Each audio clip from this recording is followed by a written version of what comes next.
Riverton. Maybe it's our new OB Suites with large jetted tub, or maybe it's the place where you know you can find all of this and more. Thermopolis Hardware and Mercantile is a proud supporter of Bobcats Athletics. There's so much more than a hardware store. You'll find Ashley furniture and decor perfect for your home. There's a great toy selection, as well as tools, kitchen items, grills, and a garden section. That means there's something for everyone at Thermopolis Hardware. Don't forget to check out their variety of custom cabinets, window shading, and flooring. Hi, I'm Karen with Thermopolis Hardware. Buy local, be local. Go Bobcats! For a place to relax, sip on your favorite specialty lattes or tea, and find the best gifts for any occasion, Storyteller is the place for you. Books brimming with compelling stories, gifts for the kids like Legos and coloring projects, and something for your family and friends like hats, jewelry, or a bag of award-winning Mountain Air roasted jackrabbit java. To learn more, visit StorytellerYO.com or swing by at 524 Broadway in Thermopolis. Good evening, sports fans. This is Travis Bomengen, soon to be joined by Kevin Gerber. We've got the Lyman Eagles here against the Thermopolis Lady Cats, getting ready to start in about 3 minutes and 42 seconds. We're going to be getting ready for some pregame here in a minute, and want to welcome everybody here to 101.7 and the WYO Today YouTube. Appreciate those of you that can join us, and we'll be getting the games underway shortly. One-Eyed Buffalo Brewing Company is proud to sponsor this broadcast of Thermopolis Athletics. Enjoy some of the finest prime rib around at One-Eyed Buffalo every Friday, Saturday, and Sunday. You cannot beat their menu full of mouth-watering items like the bison burger or the many different varieties of mac and cheese. Top it off with one of their locally brewed adult refreshments on tap. One-Eyed Buffalo Brewing Company, 528 Broadway in Thermopolis.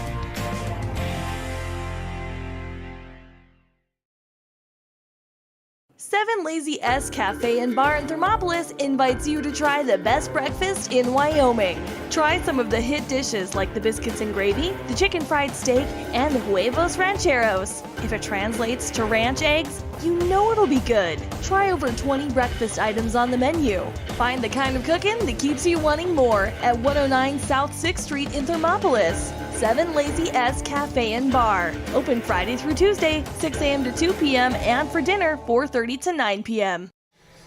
All right, and welcome back to the pregame show here, presented by Gotchi. And Travis, thanks for kind of taking the reins there for a minute as I was finishing up with the JV game as they won that game up at the middle school. So we're down, and so why don't we go ahead and get started with Edward Jones, Keys to the Game, presented by Travis Winger. What do you have here in this game? Well, Kevin, these teams have played before. The last time they played on the 6th of January, and the final score of that game was Lyman 68, Thermopolis 37. So in talking to the coaches before the game, number one, they said they've got to win the turnover battle. They got to stay out of foul trouble, which you and I have talked about before. They got to keep Bradshaw to under 10 as she's scoring about 16 and a half points a game. And then we got to be taking good shots. Coach says, we've got to be patient, and they'd like to try to increase the tempo of the game and work on really trying to get some of those offside rebounds. Is kind of what the coaches felt based on that. Yeah, and that kind of makes sense for sure. Even seeing just even what we just watched up, at the middle school and stuff. That's kind of was the opposite, I guess, for the teams, where Thermop is trying to push it and get a little bit of pace going. And Lyman there for one possession, I think, ran about 2.5 minutes off and trying to look for a good shot, and then they ended up getting a 3 out of it. And so, that makes sense, especially when you're going up against a team that's probably has a little bit more depth than ours, and then, is able to run up and down the court and things like that. And I know talking to a few of the girls as well, they said they're good outside shooters and they're not afraid to shoot. So, lots to work on. Well, and as we look at it, Kevin, when we played them that game, their shooting percentage was way better than what it normally is, and some of their numbers, they had one of the best games that they've had all season against us. When we look at our numbers comparatively, we're shooting 21% 3 points, they're at 23%. We're 2 points, we're at 34%, they're at 43%. points a game. They do score about 20 points more a game than we do, and I think that's a big factor that we're going to have to kind of play into that. And then the turnover factor, which I mentioned before, is we average 24 a game, and they've cut that down to 16. So, looking at that, the numbers last time were not quite as were worse than what I'm hoping we're going to see today. Yeah, for sure. So thanks again to the Edward Jones Keys to the Game, presented by Travis Winger. And so we're going to get ready for the Star Spangled Banner, and we'll be right back afterwards for the Sutherland's starting lineup, and we will be right back. Here in Wyoming, we live by the spirit of the Wild West. Now where the sun's a little brighter, where the snows that fall are a trifle wider, where the bonds of home are a wee bit tighter, that's where the West begins. We're the bank that's with you wherever that spirit, because we're more than a bank in Wyoming. We're Wyoming in a bank. Pinnacle Bank, the way banking should be. At some point, everyone is a pedestrian. When you're driving, yield to pedestrians. Wear light clothing. Walk on a pathway instead of the road. Look out for pedestrians. Avoid distractions like your phone. Look out for pedestrians, they're everywhere. We are the Bomengen and Lady Chiefs. We need you in our stand. There are two ways to buy 4x4 gear, the expensive way and the smart way. The expensive way is when you buy a new truck or SUV and the dealer sells you the brush guard, the heavy-duty bumpers, the steps, lights, winch, you name it. He rolls it all in with your loan into your monthly payment. But here's the smart way. Shop at Wyoming 4x4, where you get expert advice from Dan, quality gear, professional installation, all for a whole lot less than you'd spend at a car dealer. Wyoming 4x4 on North Federal in Riverton. The smart way to roll. I'm Travis Winger. I'm a financial advisor with Edward Jones, and we do, I pride myself on helping people with financial planning, achieving whatever goals are most important to them. The most valuable thing you have when it comes to planning for your future is time. The sooner you start and the more detailed your plan is, the better chance of success you have. First-timers are my favorite people to work with because they're hungry to learn, and coming to see me doesn't cost anything. I don't charge for appointments, I don't charge for anything. Come in, talk to me, and all you'll leave with is a little bit more knowledge than you came in with. Edward Jones Financial Advisor Travis Winger, 435 Arapahoe Street, Thermopolis.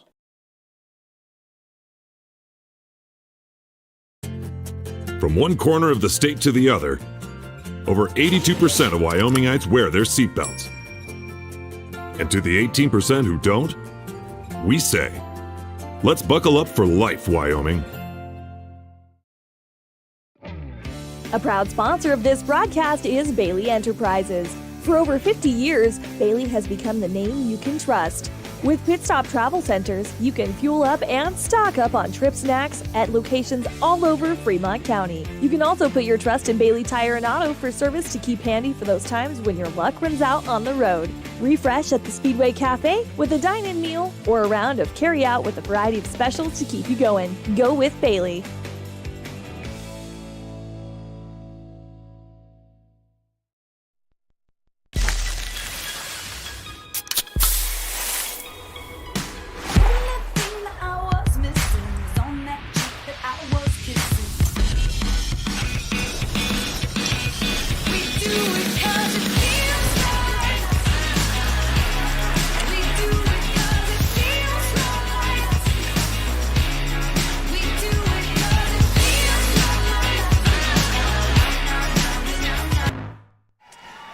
And we're back here with the Lady Bobcats basketball up against the Lady Lyman Eagles.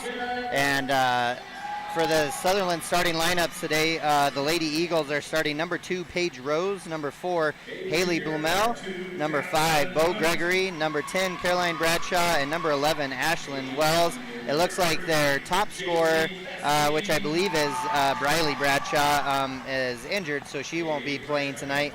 As far as the starters for the Lady Cats, we have number 2, Dazzlin Hunt, number 3, JC Bassey, number 5, Cameron Farrell, number 21, JC Owsley, and number 23, Ruthie Johnson. So, well, again, thank you to Science of Sutherland's for our starting lineup there. And that will conclude our pregame show presented by Gotchi. And again, Travis, we're I apologize. It's Sage Bradshaw that is injured and is out for the game tonight. So again, a big player for them. So it'll be interesting to see how they come out and start off. Travis, you know, sometimes losing a leader like that, you know, sometimes hurts a team, but they do have quite a few bit of depth as well. So they might be able to play with that. I'm not sure how long she's been out and, you know, how many games they played. I think it was a surprise. I was talking to the radio announcer for Lyman, and he kind of said he was a little bit surprised. She averages 16 points a game. They have 3 others that average about 6 points a game, so that could be a definite mix in our favor tonight. Right. Sure, for sure. So the Lyman, Lady Lyman Eagles, they win the tip, and they're being patient here and running out. Looks like the Bobcats, Lady Cats started out in a man-to-man. So ball's up at the top to Rose. Rose will pass it over to Wells. Passes it back to Rose, and Rose drives in for a bucket. So it looks like they're going to put a little pressure on. A little 1-2-2 full court press here. And, you know, I'm sure, you know, the coach has done his diligence, and we've struggled a little bit with the press here the last couple weeks. So sure going to try to take advantage of that. But well, they did the right thing that time. They got the ball right to the middle, driving up, and got the foul. That's so right. We got one quick foul against them, and the ball, we got it across half court, brought back, and now we're moving down. Right. So Ruthie Johnson with the long 3 from the corner, miss. Ball ends up in Daslin's hands again. Got another good offensive board. She did a great job of that last week as well, getting some offensive boards, and set back up on a 1-4 offense here with Cameron Farrell. Pass over to JC Bassey, looking into Ruthie Johnson. Back up to JC Owsley up at the top. Drives in. A little floater from the right, misses. And again, Dazzlin Hunt with another offensive board. Kind of offensive boards in one possession. That's not bad. Not bad at all. So Cameron Farrell again going to set it up and set a little screen and roll here. Nice look, and ball's on the ground. Looks like it'll be a jump ball, so ball will go and stay with the Lady Cats. That was here. A great pass by Dazzlin Hunt. Right down in the middle as JC was cutting in the middle. Just one hand kind of prevented her from getting it. But boy, if they can have that patience and do that to the rest of the game, it'll be in our favor. That's right. Ball up to Cameron Farrell at the top. Nice pass over to Ruthie. Good ball fake, up and good. Ruthie Johnson with a great little head fake there, and man, it doesn't take very much sometimes to get that little head fake and drive baseline. So ball will be coming down with Paige Rose heading up the point guard here. She looks for screen there. Ashlyn Wells up at the top of the key, and I think in Hoosiers they called that the picket fence. And I'm afraid our Lady Cats maybe got caught watching the paint dry.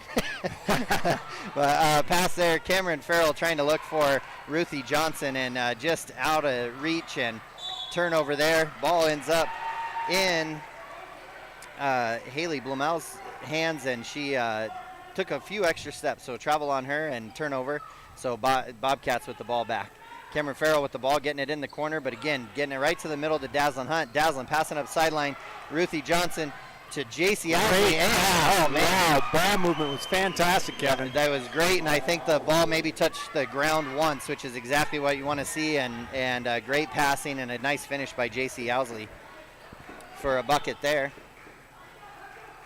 Oh, and a JC Owsley tips the ball. Oh, unfortunately, Lyman takes the ball back. Yeah, stole Gregory, it stole the ball, bring the ball back down. Lyman, number 2, Rose in the corner, brings it out top. Oh, a little spin dribble there, and kind of fell, but was able to still contain the ball. So Bo Gregory with it up at the top of the key as they set up their offense. Kind of driving. They kind of run an overload here to try to set up a post play, and a shot up and good there by Carolyn Bradshaw. So they're spreading around the scoring. They have seven points here, 3 3 buckets all by someone different. Oh, JC Bassey getting the ball and just kind of hesitation and ended up traveling with the ball. So Pinnacle Bank scoreboard here with 4:40 left in the first quarter. It shows the Lady Eagles 7, Lady Bobcats 4. Lady Cats doing a great job of staying right in this, causing some turnovers, but also going to kind of need to hang on to that ball a little bit and not kind of give it right back, and just as they did there, because they really, I think JC would have had a wide open layup, but she just not taking that little extra step. Well, and they're just they're doing a great job breaking the press. We haven't seen this kind of ball movement and press break since we've been calling this year. That's right. Right there, Ruthie putting some great pressure on there on number 10, Carolyn Bradshaw. Carolyn not able to get rid of the ball, so a 5-second call there. So we see our first few subs of the game here as number 15 comes in, Haley Eldridge comes into the game, along with Ashlyn Wells back in the game. Ball up to JC Owsley. Nice cut by Dazzlin Hunt. She gets the ball. There's, good little turnaround shot. Kind of awkwardly off her right foot, but got a shot up, just didn't quite get it in. Ball comes up. Long, deep three. Oh, and an air ball there. Nothing but air, that's unfortunately, right, on that one. So Ashlyn Wells with a shot there and misjudged that one a little bit. So, all right, well, it looks like we're going to have a timeout there, so we will do the same, and we will be right back. Pinnacle Bank scoreboard shows just under 4 minutes left. Lady Cats 4, Lady Eagles 7. Gotchi Rehabilitation and Wellness knows what it means to be on top of your game. For over 60 years, Gotchi has led the field in providing physical therapy, occupational therapy, and wellness in Thermopolis and their facilities in Worland, Basin, Powell, Cody, and Shoshone. Whether you're recovering from an injury, deconditioned, post-stroke, or just looking to take control of your health, you'll find years of dedicated experience paired with personal care at Gotchi Rehabilitation and Wellness. Learn more at gotchi.org. Did you know the Gotchi Rehabilitation and Wellness in Thermopolis also has something called the Gotchi Wellness Center? It's your dream gym with cardio equipment, cable machines, free weights and dumbbells, hydraulic resistance machines, and personal trainers that care about your goals. The Wellness Center is huge and includes a rock wall, pegboard, sled, tires, punching bags, squat rack, and a whole lot more. Check out the Senior Wellness class. To take the first step to a healthier you, visit gotchi.org. All right, and we're back in the Thermopolis Gymnasium here as the Lady Eagles lead the Lady Bobcats 7-4. Lady Cats playing really, really well, and like Travis said earlier, just playing and breaking this press a whole lot better than what we've seen. So ball comes into Cameron. Ina King checks in. She gets it up, passes it up to JC Owsley. JC Owsley has a lane, tries to pull it back out, gets it to Dazzlin. Dazzlin up to the top of Cameron. So great job of breaking the press and now getting into their offense. If there's nothing there, might as well get it set up. Right idea, good look, but kind of threw it into traffic there. Cameron did, trying to look for Daz. So a steal there by the Lyman Eagles. Ball goes up to Haley Blumel. She's going to bring the ball, but Dazzlin right there, Gardner all the way down the court. So setting some multiple screens. They do a lot of overload in this offense here, and they just kind of set up a play there for Ashlyn Wells to just kind of, it's like an ISO without the ball. That's you know, right. they're clearing out and then letting someone make a move and try to get to the rim, which then takes a lot of precision passing in that, and it was a nice pass. Well, so far it's been effective. They've been able to get the the pass down the lane or open out three-point shot, working it both ways. So that's right. So Ashlyn Wells is who was fouled, and it was Cameron Farrell who ended up fouling her. So she has 2 shots, and the first one is up and is good, and she'll be taking her second shot here. She has the three-pointer and now a free throw. And a second one is up and is good by Ashlyn Wells. So scoreboard shows 9-4 Lady Eagles over the Lady Bobcats. Ball gets into Cameron. Cameron's going to dribble it all the way up. Looks like she's going to go coast to coast. And just as she goes to grab the ball, kind of gave it a little pooch punt, and ball goes out of bounds off the end of her foot. Yeah, I think that was not the planned play, but no. It was the right idea. I mean, she had a lane for sure. So Haley Blumel bringing the ball up. Passes it over to Bradshaw. Bradshaw up to the top. passes it up to her sister, Briley. Briley up and is no good. Dazzlin Hunt ends up with the ball. Passes it over to JC Owsley. JC Owsley with the three. High, arcing, long, off the glass, no good. Ball ends up in Carolyn Bradshaw's hands. Carolyn will pass it over to Bradley Bradshaw.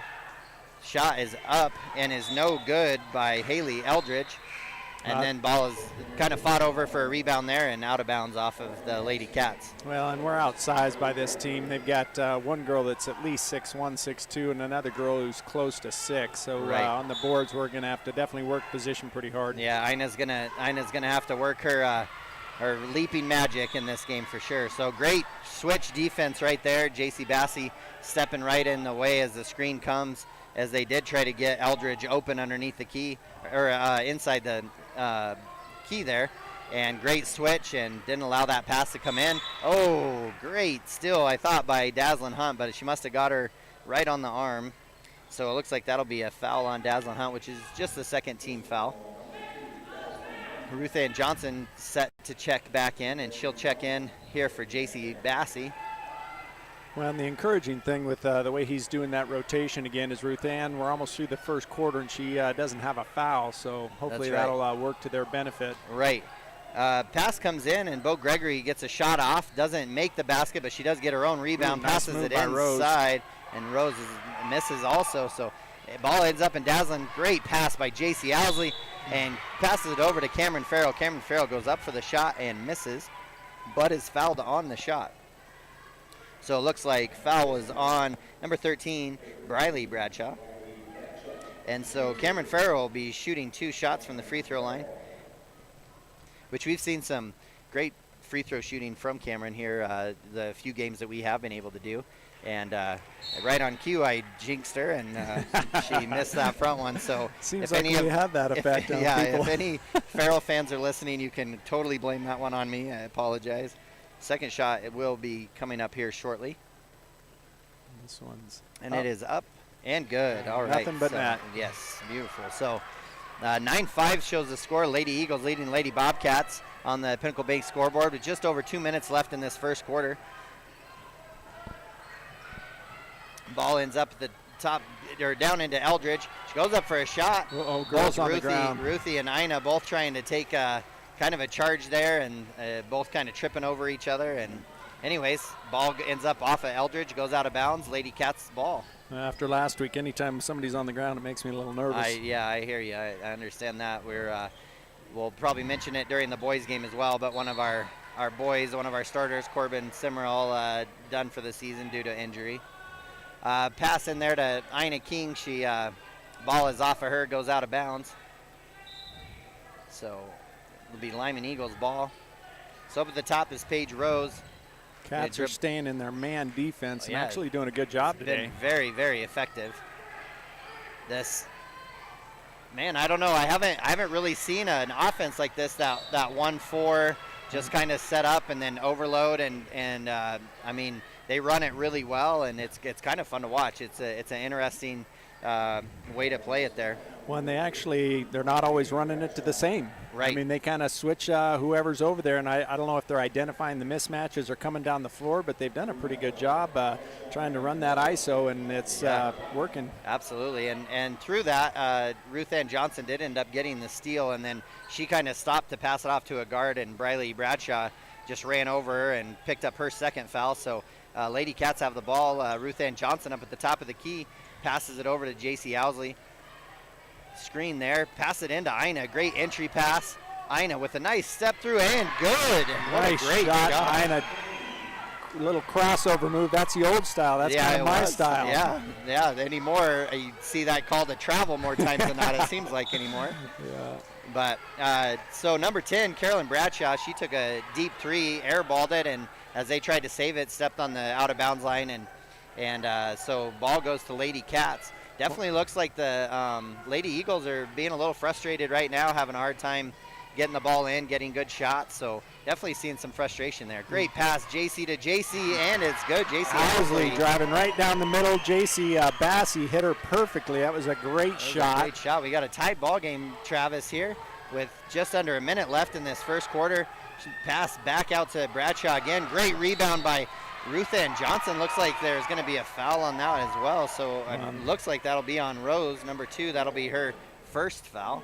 But Ruth Ann Johnson working hard for those boards. She's doing a great job. In the Pinnacle Bank scoreboard, we got a score of 9-9 with 47 seconds left in the first quarter, Kevin. Yeah, great seeing these girls just fighting like this, playing really, really hard. And, you know, tough pass from J.C. Owsley trying to pass over to Dazzlin. Just definitely too high for her. And so she got a little help from the back. I don't know. That could have gone either way. It definitely could have. I don't like to pick on the refs, but she kind of ended up on the ground. Right.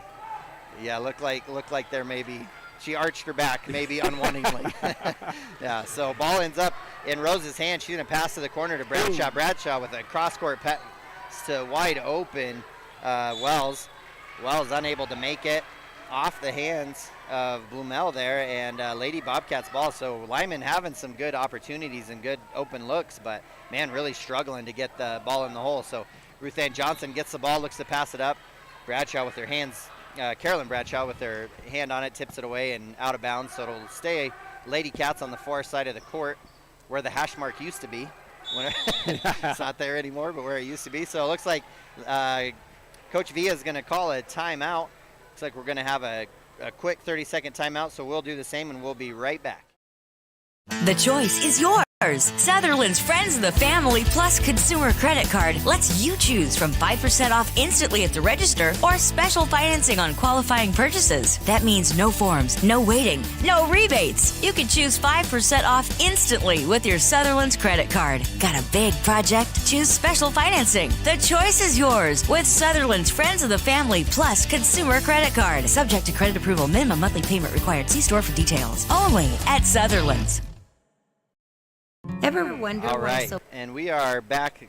Sorry there, I kind of interrupted that ad there, but we are back here with just 23 seconds left in the first quarter. Scoreboard does show 9-9, and so looks like Lady Cats will take the ball out of bounds here on the far side. They're going to run a stack play here. Pass it over JC into Dazzlin. Dazzlin with a long Deep three. Oh, right off the back of the rim, but J.C. Owsley with the offensive board pass into Ina King. Ina with a nice drive in, pull-up jumper about 10 feet away, misses it. Rose ended up with the rebound there, passes it up to Blumel. Blumel to Carolyn Bradshaw. Passes it across.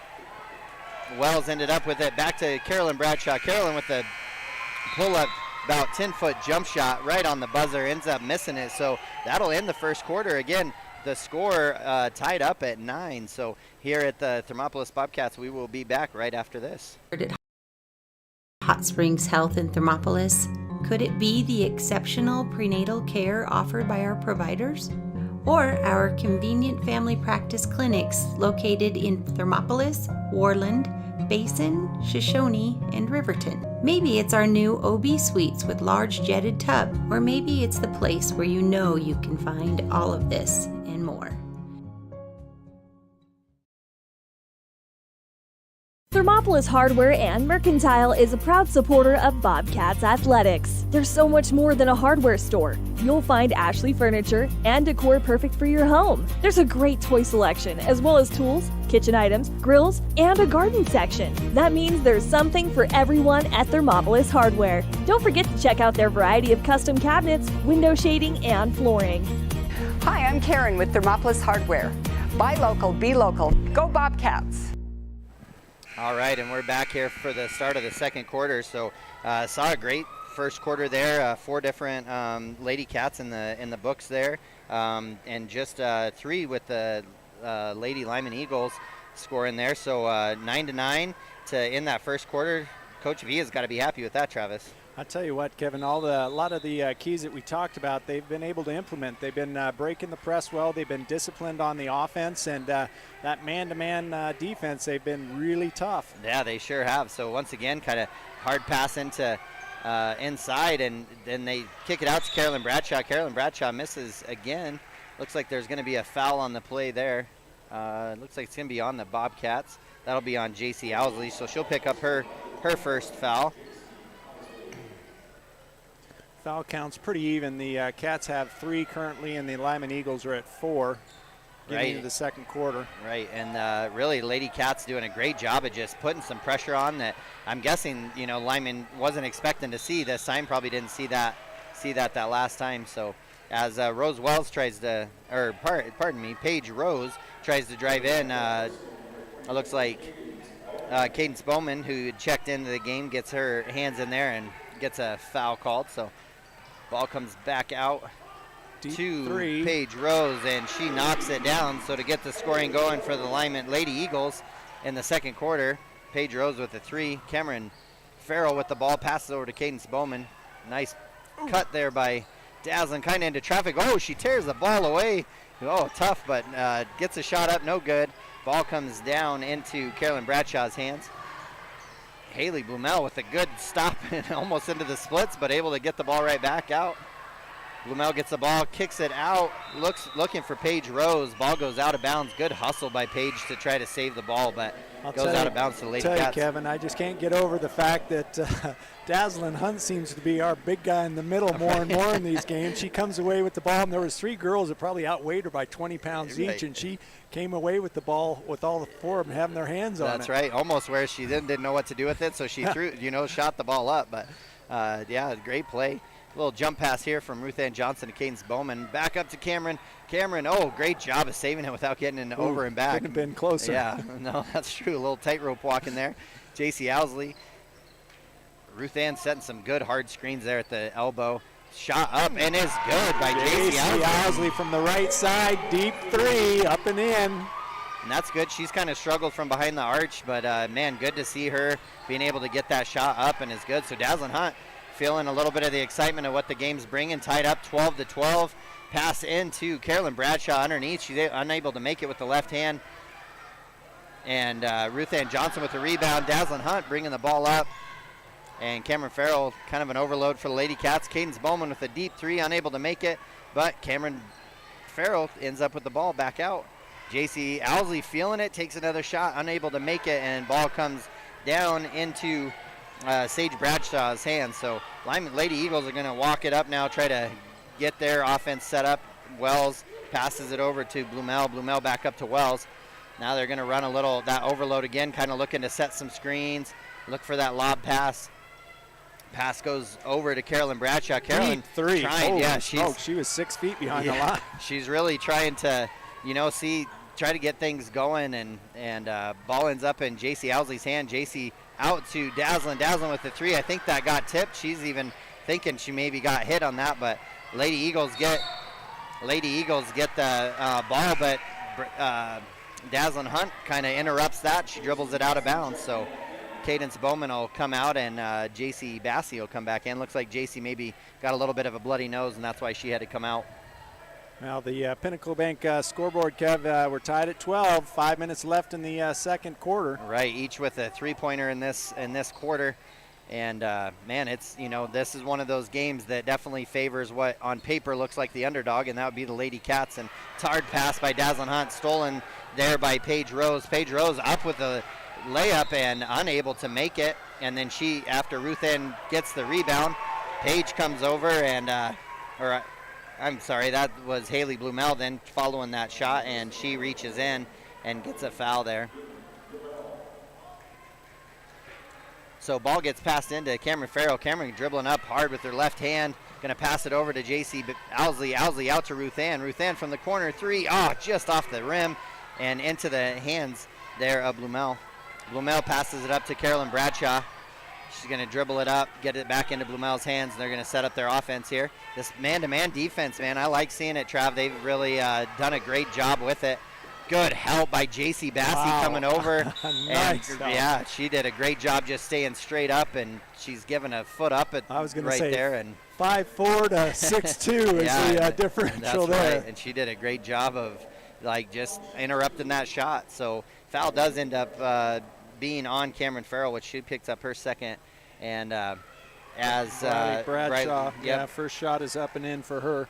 Tell you, Kevin, you mentioned the man-to-man defense of the Cats. I haven't seen them play defense with this much intensity the last couple of weeks. I don't know what Coach V has been doing during the week, but it's been good. Yeah, it really is. Bradshaw with that second free throw up and in. So the scoreboard now, Lyman Eagles 14 and Thermopolis 12 on the Pinnacle Bank scoreboard. Yeah, Cameron Farrell's going to get a little break here with those 2 fouls, so Ina King will check in, and probably a good thing here now that the game's, good and close to, get her off, the floor right now to not pick up that 3rd foul.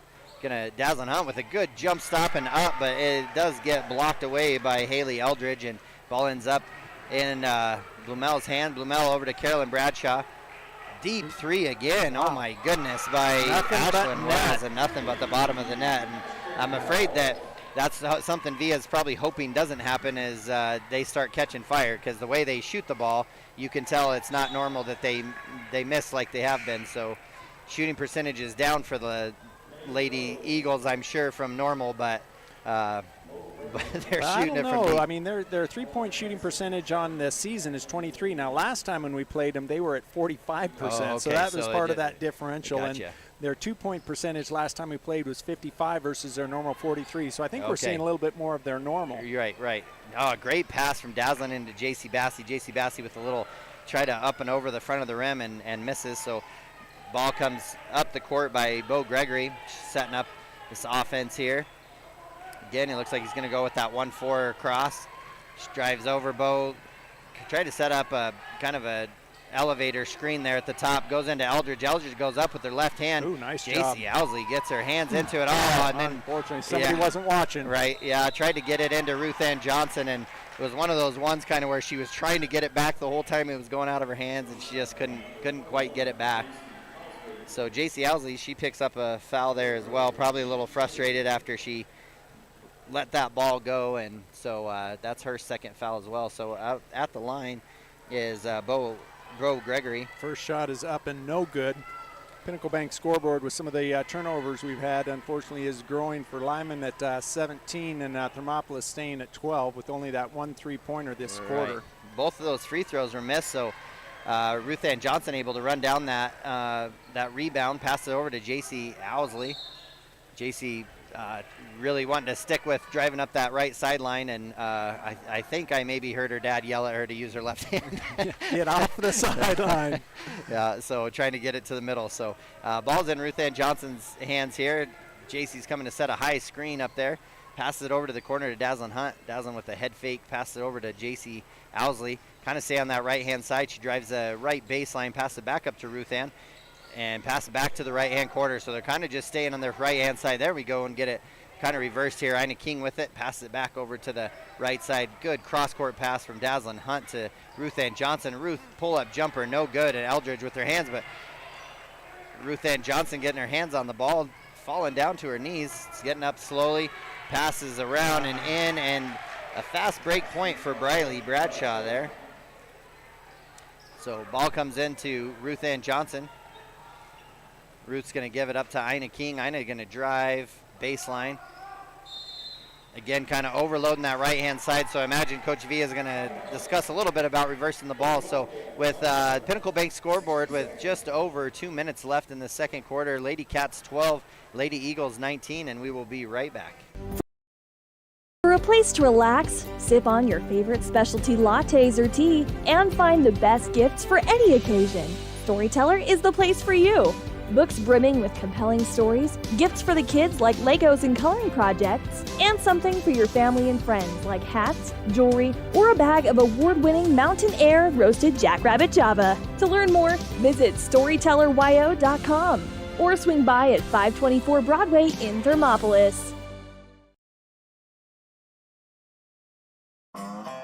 One-Eyed Buffalo Brewing Company is proud to sponsor this broadcast of Thermopolis Athletics. Enjoy some of the finest prime rib around at One-Eyed Buffalo every Friday, Saturday, and Sunday. You cannot beat their menu full of mouth-watering items like the bison burger or the many different varieties of mac and cheese. Top it off with one of their locally brewed adult refreshments on tap. One-Eyed Buffalo Brewing Company, 528 Broadway in Thermopolis.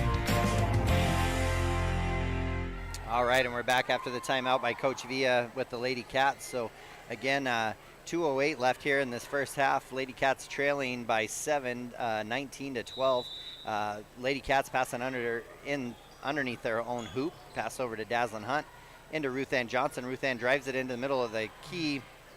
Tries to do a little bit of a spin move. Ball kind of ends up awkwardly underneath Paige Rose's feet and jump ball. So ball will stay here with the Lady Cats after a little bit of confusion of who was going to be bringing that ball in.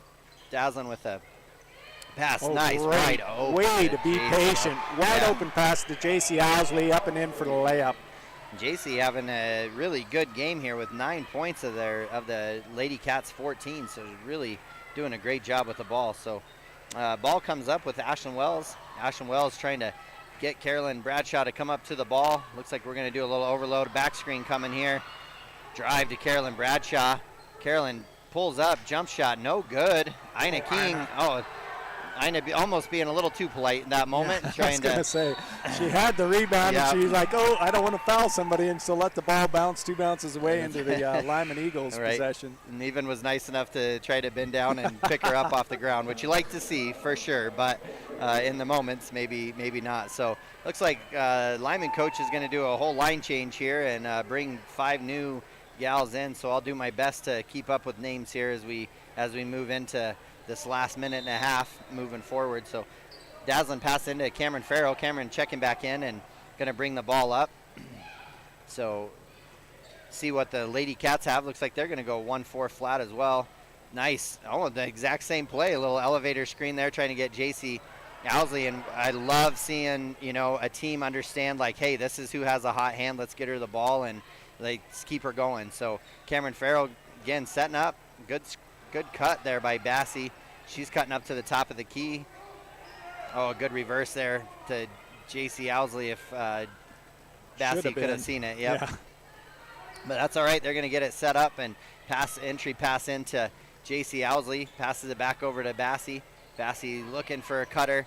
Pass it to the corner where Ruth Ann Johnson is. Ruth with a great entry pass there. A hard lob pass to the opposite side of the basket. J.C. Owsley catches it, goes up with the left hand, misses it, but is fouled on the shot. So foul will go on number 21, Owen Hansen.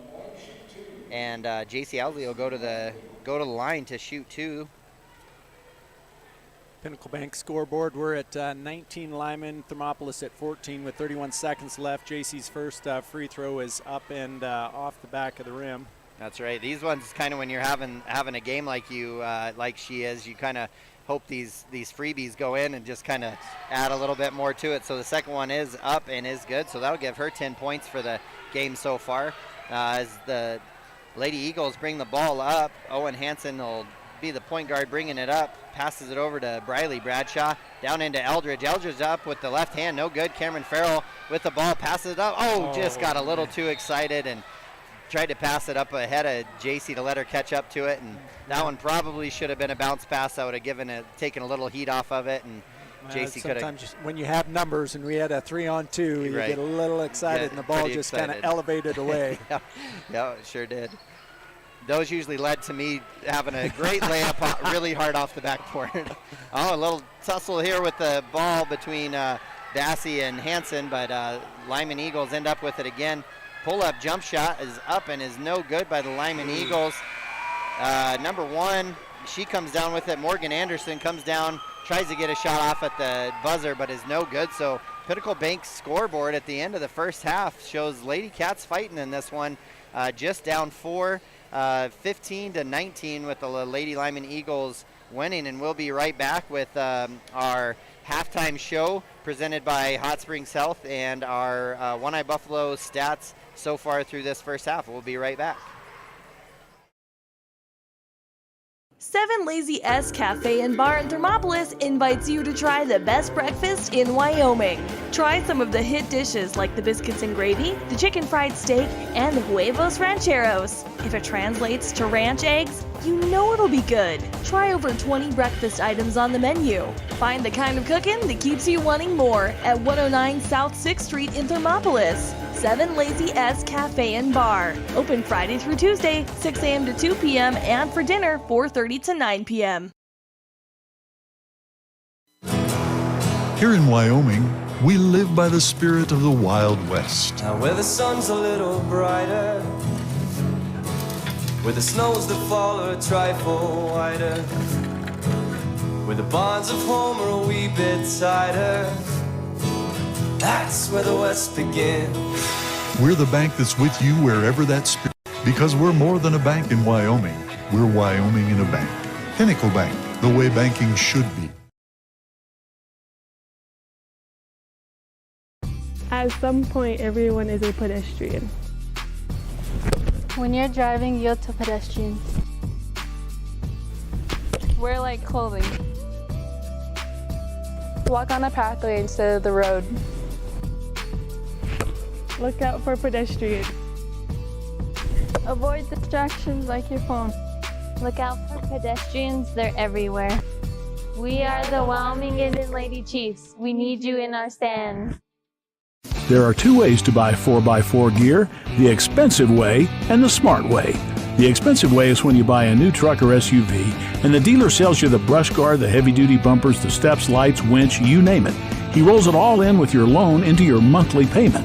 But here's the smart way. Shop at Wyoming 4x4, where you get expert advice from Dan, quality gear, professional installation, all for a whole lot less than you'd spend at a car dealer.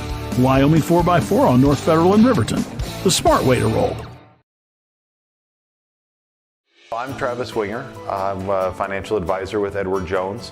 And we do, I pride myself on helping people with financial planning, achieving whatever goals are most important to them. The most valuable thing you have when it comes to planning for your future is time. The sooner you start and the more detailed your plan is, the better chance of success you have. First-timers are my favorite people to work with because they're hungry to learn, and coming to see me doesn't cost anything. I don't charge for appointments, I don't charge for anything. Come in, talk to me, and all you'll leave with is a little bit more knowledge than you came in with. Edward Jones financial advisor Travis Winger, 435 Arapahoe Street, Thermopolis.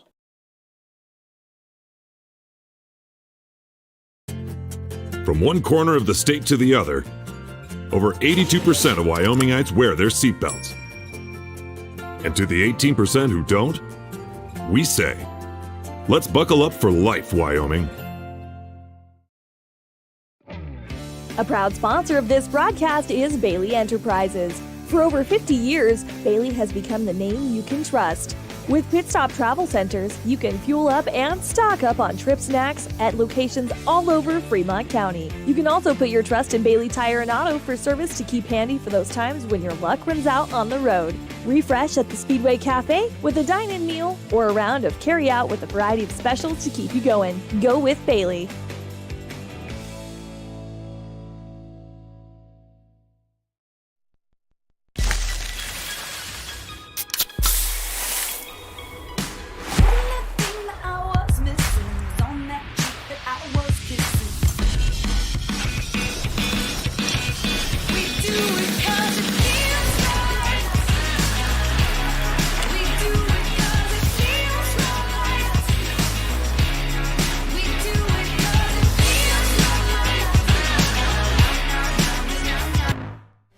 All right, and we're here for the Hot Springs Health halftime show, and Travis, I mean, a great battle here for the Lady Cats as they come out and really just did a great job.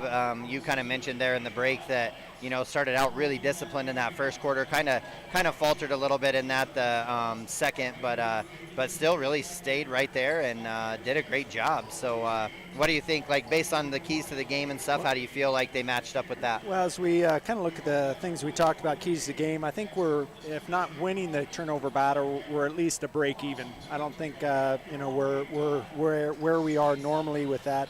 Done a good job staying out of foul trouble. We've got Cameron has 2 and JC Owsley has 2, but that Ruth Ann actually does not have any, which is a nice piece going into the second half. Our shot selection, again, you mentioned the beginning of the second quarter, we kind of fell off. Our patience was not as good, and we were taking, unbalanced shots kind of going through rather than, I think, shots that were kind of within the offense. And then the the coaches had mentioned they wanted to try to pick up the tempo, and I think we've done a pretty good job of that. And because of that, I think we've been able to break that press, which may have been a problem with us last time. Yeah, and I think a lot of the times, a tempo a lot of the times just means, hey, let's get the ball out of the net and get the ball in, and don't let the defense get set up. And sometimes it was almost like we were being too nice and going, oh, set up, and then we'll get going. So yeah, I agree. That's led to some of the turnovers that we've had. Just the excitement of breaking the press, actually having numbers, trying to pass it forward, and maybe not being able to, get it in, or not the right pass. But man, you like to see that. Those are turnovers that you kind of will live with as a coach, because you're like, hey, they're hustling, they're going through it, things like that. So as we continue through the Hot Springs Health halftime, let's go ahead and hit on the One-Eye Buffalo stats so far through the first half. And as far as the Lady Eagles go, they've had 4 girls that have scored here. Paige Rose has scored 5. She's had a bucket in each quarter. Carolyn Bradshaw, who's really looked to try to take over, I think scoring for the team, and she's taken a lot of great shots, just hasn't seen anything fall. She just has 1 bucket in the first quarter with 2 points. Ashlyn Wells leads the scores of the Lady Eagles with 8. She had, I apologize, I believe she has 8. I'm sorry. And then Briley Bradshaw, coming off the bench, also has 4 points. So they had a 9-point first quarter, 10-point second quarter. They do have a couple with 2 fouls, Haley Blumel and Briley Bradshaw, each with 2 fouls each. But other than that, kind of the same, almost the same as us. No one really in bad foul trouble as they go into the second half. So how about the Lady Cats? Well, and with the Lady Cats, we also have 4 girls who've been scoring for the team, but unfortunately we're not quite as balanced. And as we were talking about during the break, JC Owsley's had a great first half, scoring 10 points. She had 4 in the first quarter, 6 in the second quarter. She was the only cat that's actually scored in the second quarter. And so I think in order for us to get to the win column of this game, we got to see a little bit better participation or contribution from some of those other players moving forward. Yeah, and I mean, like you said, just see another basket go in from some of those other shots they took. It's a 1-possession game, a tied game, or even maybe a lead. It wouldn't take much. So coming out after this in this second half, if they can come out firing and not start out slow, really try to do what they can to get this lead cut down, a little possession by possession. Well, I think the big thing is come out with the defensive intensity that they started with. I think that kind of fueled their momentum. So if they can maintain that intensity, and hopefully the Lyman coach doesn't have a great answer for that, right. I think we'll be in a good position to be able to come back.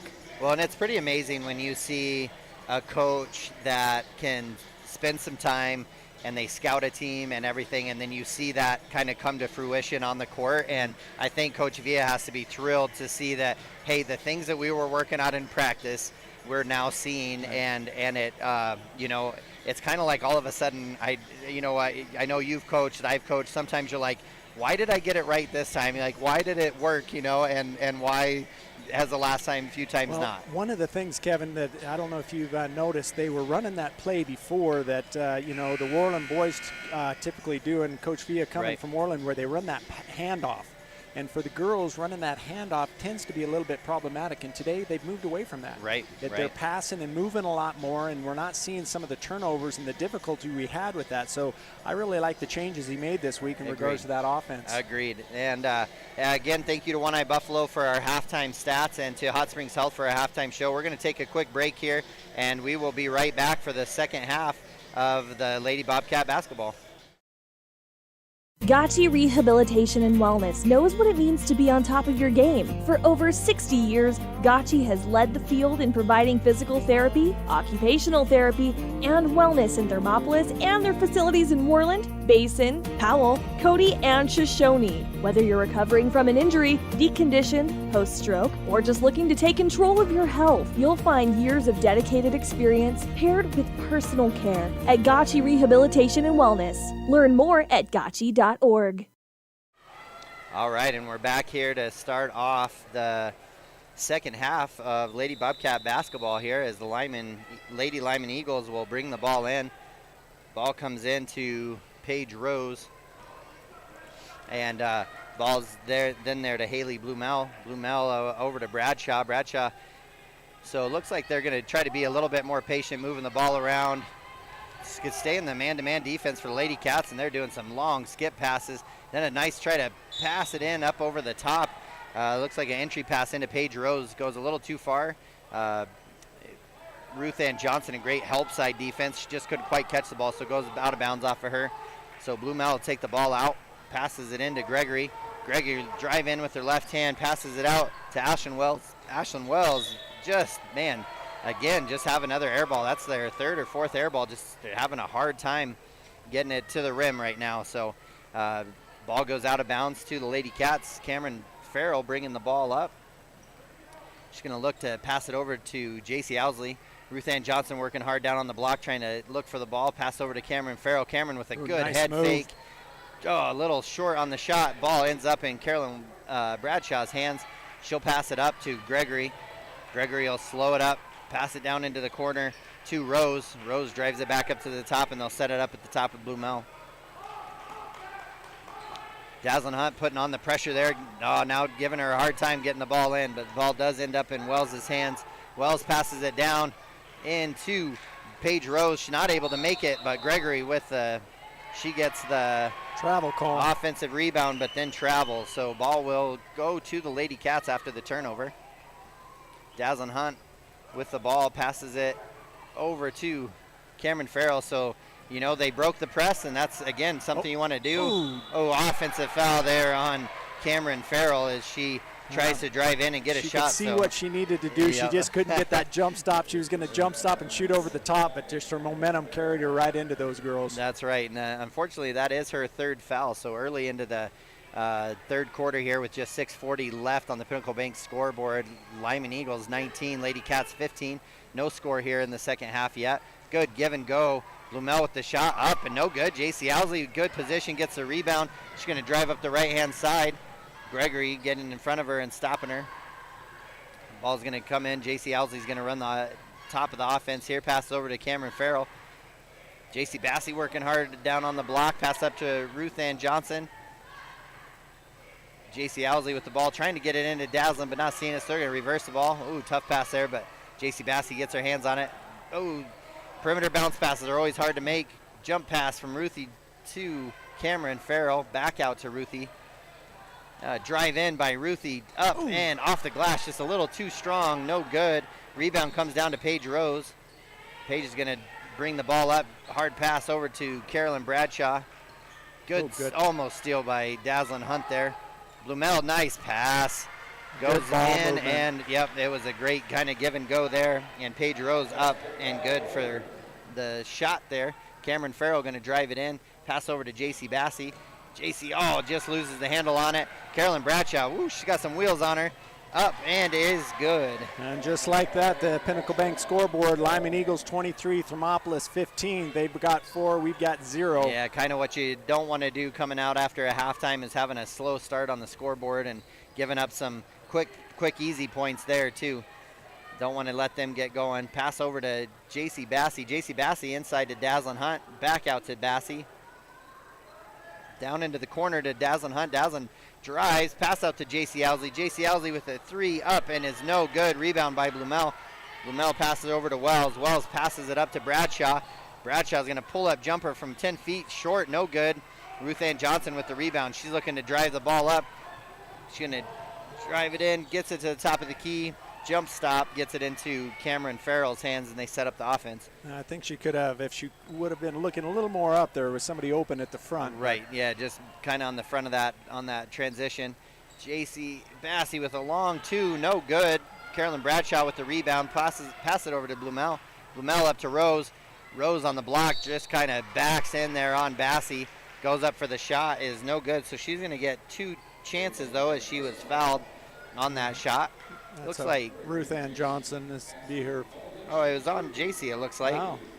Ruth Ann kind of snuck up from behind. I thought that she was going to earn that one. I thought so too.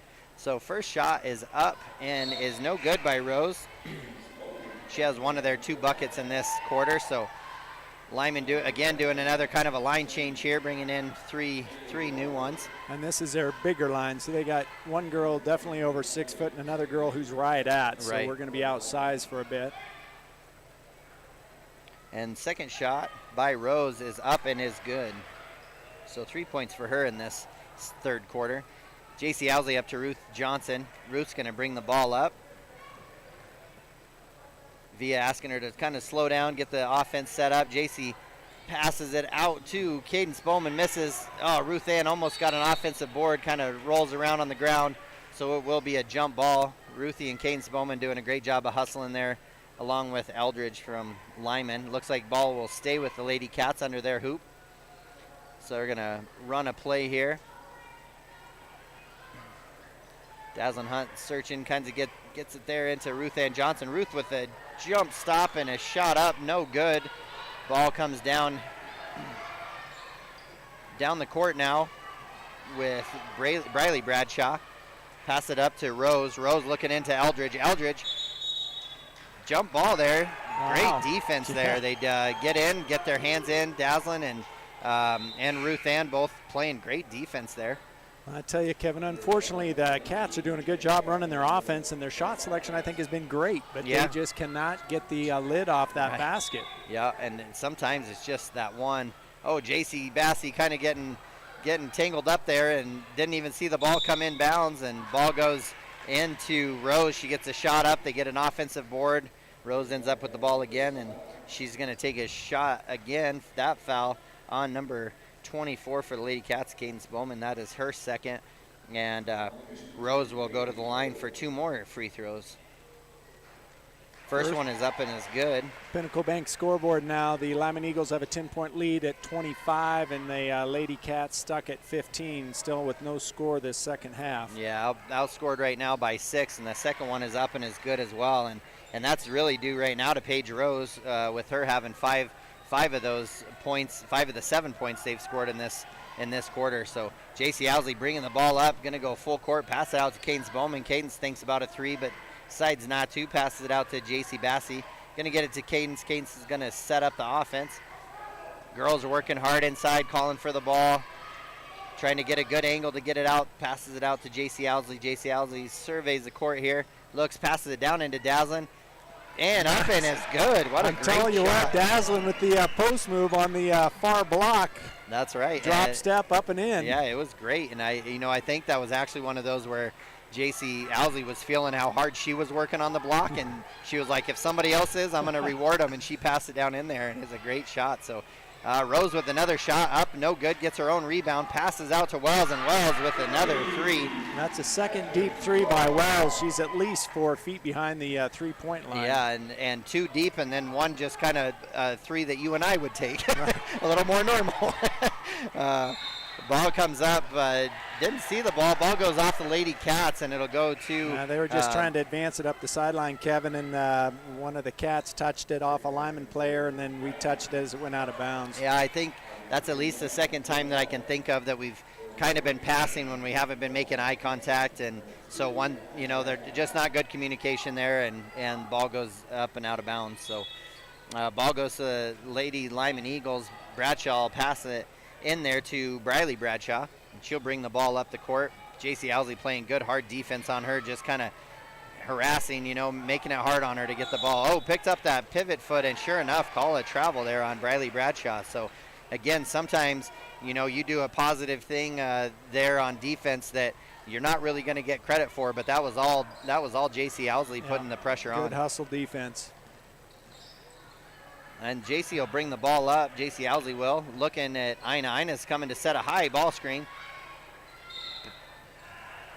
Call a kick there. Yeah, off a Lyman, and it'll be a Thermop ball on the sideline.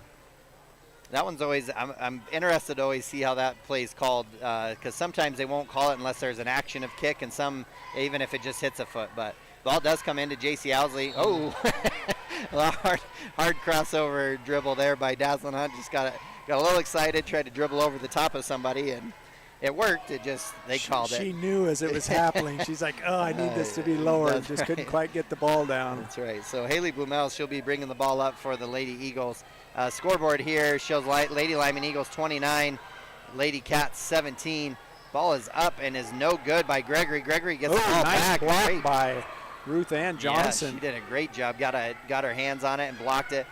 Carolyn Bradshaw with the ball, passes it out to Briley Bradshaw, no good. Ina with a great box out, hustling to get the ball, gets that ball, and then a foul Bradshaw on Carolyn Bradshaw there. So good hustle play there and that'll be Carolyn Bradshaw's first foul. But great hustle by Ina King. Well, it started off with a great box out and then hustle to get it down. So Hannah Hill will check in for her first minutes of the game. Pass to Ruth Ann Johnson, and Bo Gregory kind of picking up her defense here too, kind of trying to match what the Lady Cats are doing. They're going to put some full court pressure on now, try to see what if they can get some turnovers. So Lady Cats are going to have to really working at getting the ball in, and unfortunately they're dazzling with a little bit hard of a pass and just out of the reach of J.C. Owsley. So it goes out of bounds to the Lady Lyman Eagles under their hoop, and they're going to run an out of bounds play here. Pass into Carolyn Bradshaw. Bradshaw out to Blumel. Blumel drives in, hard drive with the right hand up, and is good. Well, and I think that Via's going to have to kind of be aware of who he's got on the floor. They're picking up the pressure on the court. Oh, great pass from Ina King down to Hill. Hard off the glass, but she gets a foul. That's so right, she'll be going to the line for 2. Got that little extra push off the back to kind of make that go hard off the glass. But that's a foul there on Bo Gregory, and that'll be her second foul. Foul count this half. Thermopolis has 3 and Lyman Eagles with 2, so neither team in too much trouble at this point. Nice to see Hannah Hill. Really nice free throw shot there. First one is up and is good, and then she'll get ready to take her second shot as there's a few substitutions here by the Lady Eagles. Hannah's setting up to shoot that second shot. Up and rolls around but off. And then Carolyn and Bradshaw and Ruth Ann Johnson fight for the ball off of Lady Eagles, so Lady Cats will maintain the possession here as they take the ball out of bounds. Ruth Ann Johnson with the ball. Set up a 4 low here. Good screen. Ooh, she was open. Came in hard. It's kind of a tough angle to get that pass in, but gets it in. Ruthie gets the ball passed over to J.C. Owsley. J.C. looking, nice cut across from Ina King. Ina, nice drive, baseline pass. Good ball movement. Shot is up, no good from J.C. Bassey. Ball bounces around. J.C. girls diving all over the place. And eventually ball comes off of Morgan Anderson for the Lady Eagles, and so ball will stay on the sideline for the Lady Cats. So having a few possessions here, a chance to get some points up on the board. Being down 31-18 with just under a minute left on the Pinnacle Bank scoreboard. Lady Eagles 31, Lady Cats 18. Ball comes into Ruth Ann Johnson, kind of gets tangled up there, starts hopping on one foot and travels. So ball will go to the Lady Lyman Eagles. So 31-18 with just over 30 seconds left in this first half. Again, want to thank those of you listening on 101.7 KDNO. Appreciate you spending some time listening to us as we go through this Lady Bobcat basketball game. Home again. It's been kind of nice to have a home stance, to not be on the road quite as much, especially with all the weather that's been on around us, that's for sure. Well, we definitely started the first 4 weeks of the season nowhere near Hot Springs County. Nope, that's for sure. And then also those of you that may be spending some time with us on Wild today and streaming on YouTube, just appreciate you taking some time and with the Lady Cats and the Bobcats as well, as we spend some time playing the Lyman Eagles. Again, this is a rematch. Each team seeing each other in Rollins and in Rollins for the boys, and I think in Pinedale for the girls. And the last game it was 68-37 that the Lady Cats lost, and so man, they're really fighting here. They're down 13 right now, but Travis, they got to be happy with what they're seeing. So they have 30 seconds left here in this third quarter, and then a whole nother quarter. So like to see a good possession here defensively, try to cause a turnover and see if they can get the ball back and maybe even get a possession before this quarter's over. Well, and the thing is they've been doing things right. Like I say, they're just not making the shots. Where Lyman, everything they've been putting up has been a lot nicer. Ruth Ann Johnson with a nice block from behind on Bradshaw. Right, it was a great setup play. Had her going full speed, got the ball, but Ruth Ann got in there, got a block. Ina King gets the rebound, and then she is fouled by Carolyn Bradshaw, so that'll be her second foul as well. So ball comes into the Lady Cats, so exactly what they're wanting to do. And JC trying to drive to kind of get out of trouble, and she picks up a foul there by Briley Bradshaw. So that'll be her third foul. And so again, just over 20 seconds left here for Lady Cats. Long pass from Ruth Ann Johnson to JC Bassey, unable to get it. Lyman Eagles run it down. Haley Blumel bringing the ball up, so they're going to set up an offensive play here, probably try to get the last shot of the game. And I think Coach has got a girl on the bench that he's going to have to bring in this fourth quarter. She's got 3 fouls, but at this point, the guard play, we need a little bit extra help in breaking that press. Yeah, so I'd like to see Cameron comes in here at the change of quarter. That's right. So again here, just under 3 seconds left, Blumel got caught kind of right at the top of the key, standing in there. So a turnover there. 3 seconds called in the key there. Oh, hard bounce pass there. Blumel dives in, gets the ball, knocks just a couple tenths of a second off. There, ball will stay with the Lady Cats. It's going to be a tough possession here to try to get a shot up. Like to see a long pass down. Pass to the middle. JC catches the ball, shoots from half court. Looks like a little too late, but it looked like it was a good shot almost. So Pinnacle Bank scoreboard into 3 has the Lady Cats trailing the Lady Eagles 31-18. So a 13-point deficit there, and we'll be back for the fourth quarter. Did you know the Gotchi Rehabilitation and Wellness in Thermopolis also has something called the Gotchi Wellness Center? It's your dream gym with cardio equipment, cable machines, free weights and dumbbells, hydraulic resistance machines, and personal trainers that care about your goals. The Wellness Center is huge and includes a rock wall, pegboard, sled, tires, punching bags, squat rack, and a whole lot more. Check out the Senior Wellness class. To take the first step to a healthier you, visit gotchi.org. The choice is yours. Sutherland's Friends of the Family Plus Consumer Credit Card lets you choose from 5% off instantly at the register or special financing on qualifying purchases. That means no forms, no waiting, no rebates. You can choose 5% off instantly with your Sutherland's credit card. Got a big project? Choose special financing. The choice is yours with Sutherland's Friends of the Family Plus Consumer Credit Card. Subject to credit approval. Minimum monthly payment required. See store for details. Only at Sutherland's. All right, a tough quarter there for the Lady Cats as they were outscored 12-3 in that quarter. So see their deficit a little bit here to 13 now, but like you said, Travis, Cameron Farrell coming in to kind of run the point here for the Lady Cats and try to get something going for them as they're going. So didn't see the ref necessarily giving a 5 count there, but Cameron dribbling the ball around and unable to find anybody open, gets a 5-second call. So it'll go to the Lady Eagles. Usually I feel like there's a little bit more contact there before they call that. The distance was a little bit far for me if I was reffing to initiate that count. So. I looked over to see, and I didn't see his hand count, but he was close to the coach, so I maybe just didn't see it. So a reach-in foul there on the Lady Cats, and that'll go on Dazzlin Hunt. That'll be her second foul. So again, team fouls right now are equal at 4-4. So you might see some. Good move there by Carolyn Bradshaw as she goes in and up on the block there. So Cameron Farrell will bring it up, and I think even the Lyman coach sees that. When Cameron's in there, they don't want to put the pressure on. She's able to break that press, so he backs it off. Ruth Ann Johnson with it at the top, kind of surveying to see what Lady Cats are going to set up. Again, a lot of dribbling up there. Pass out to Ina King.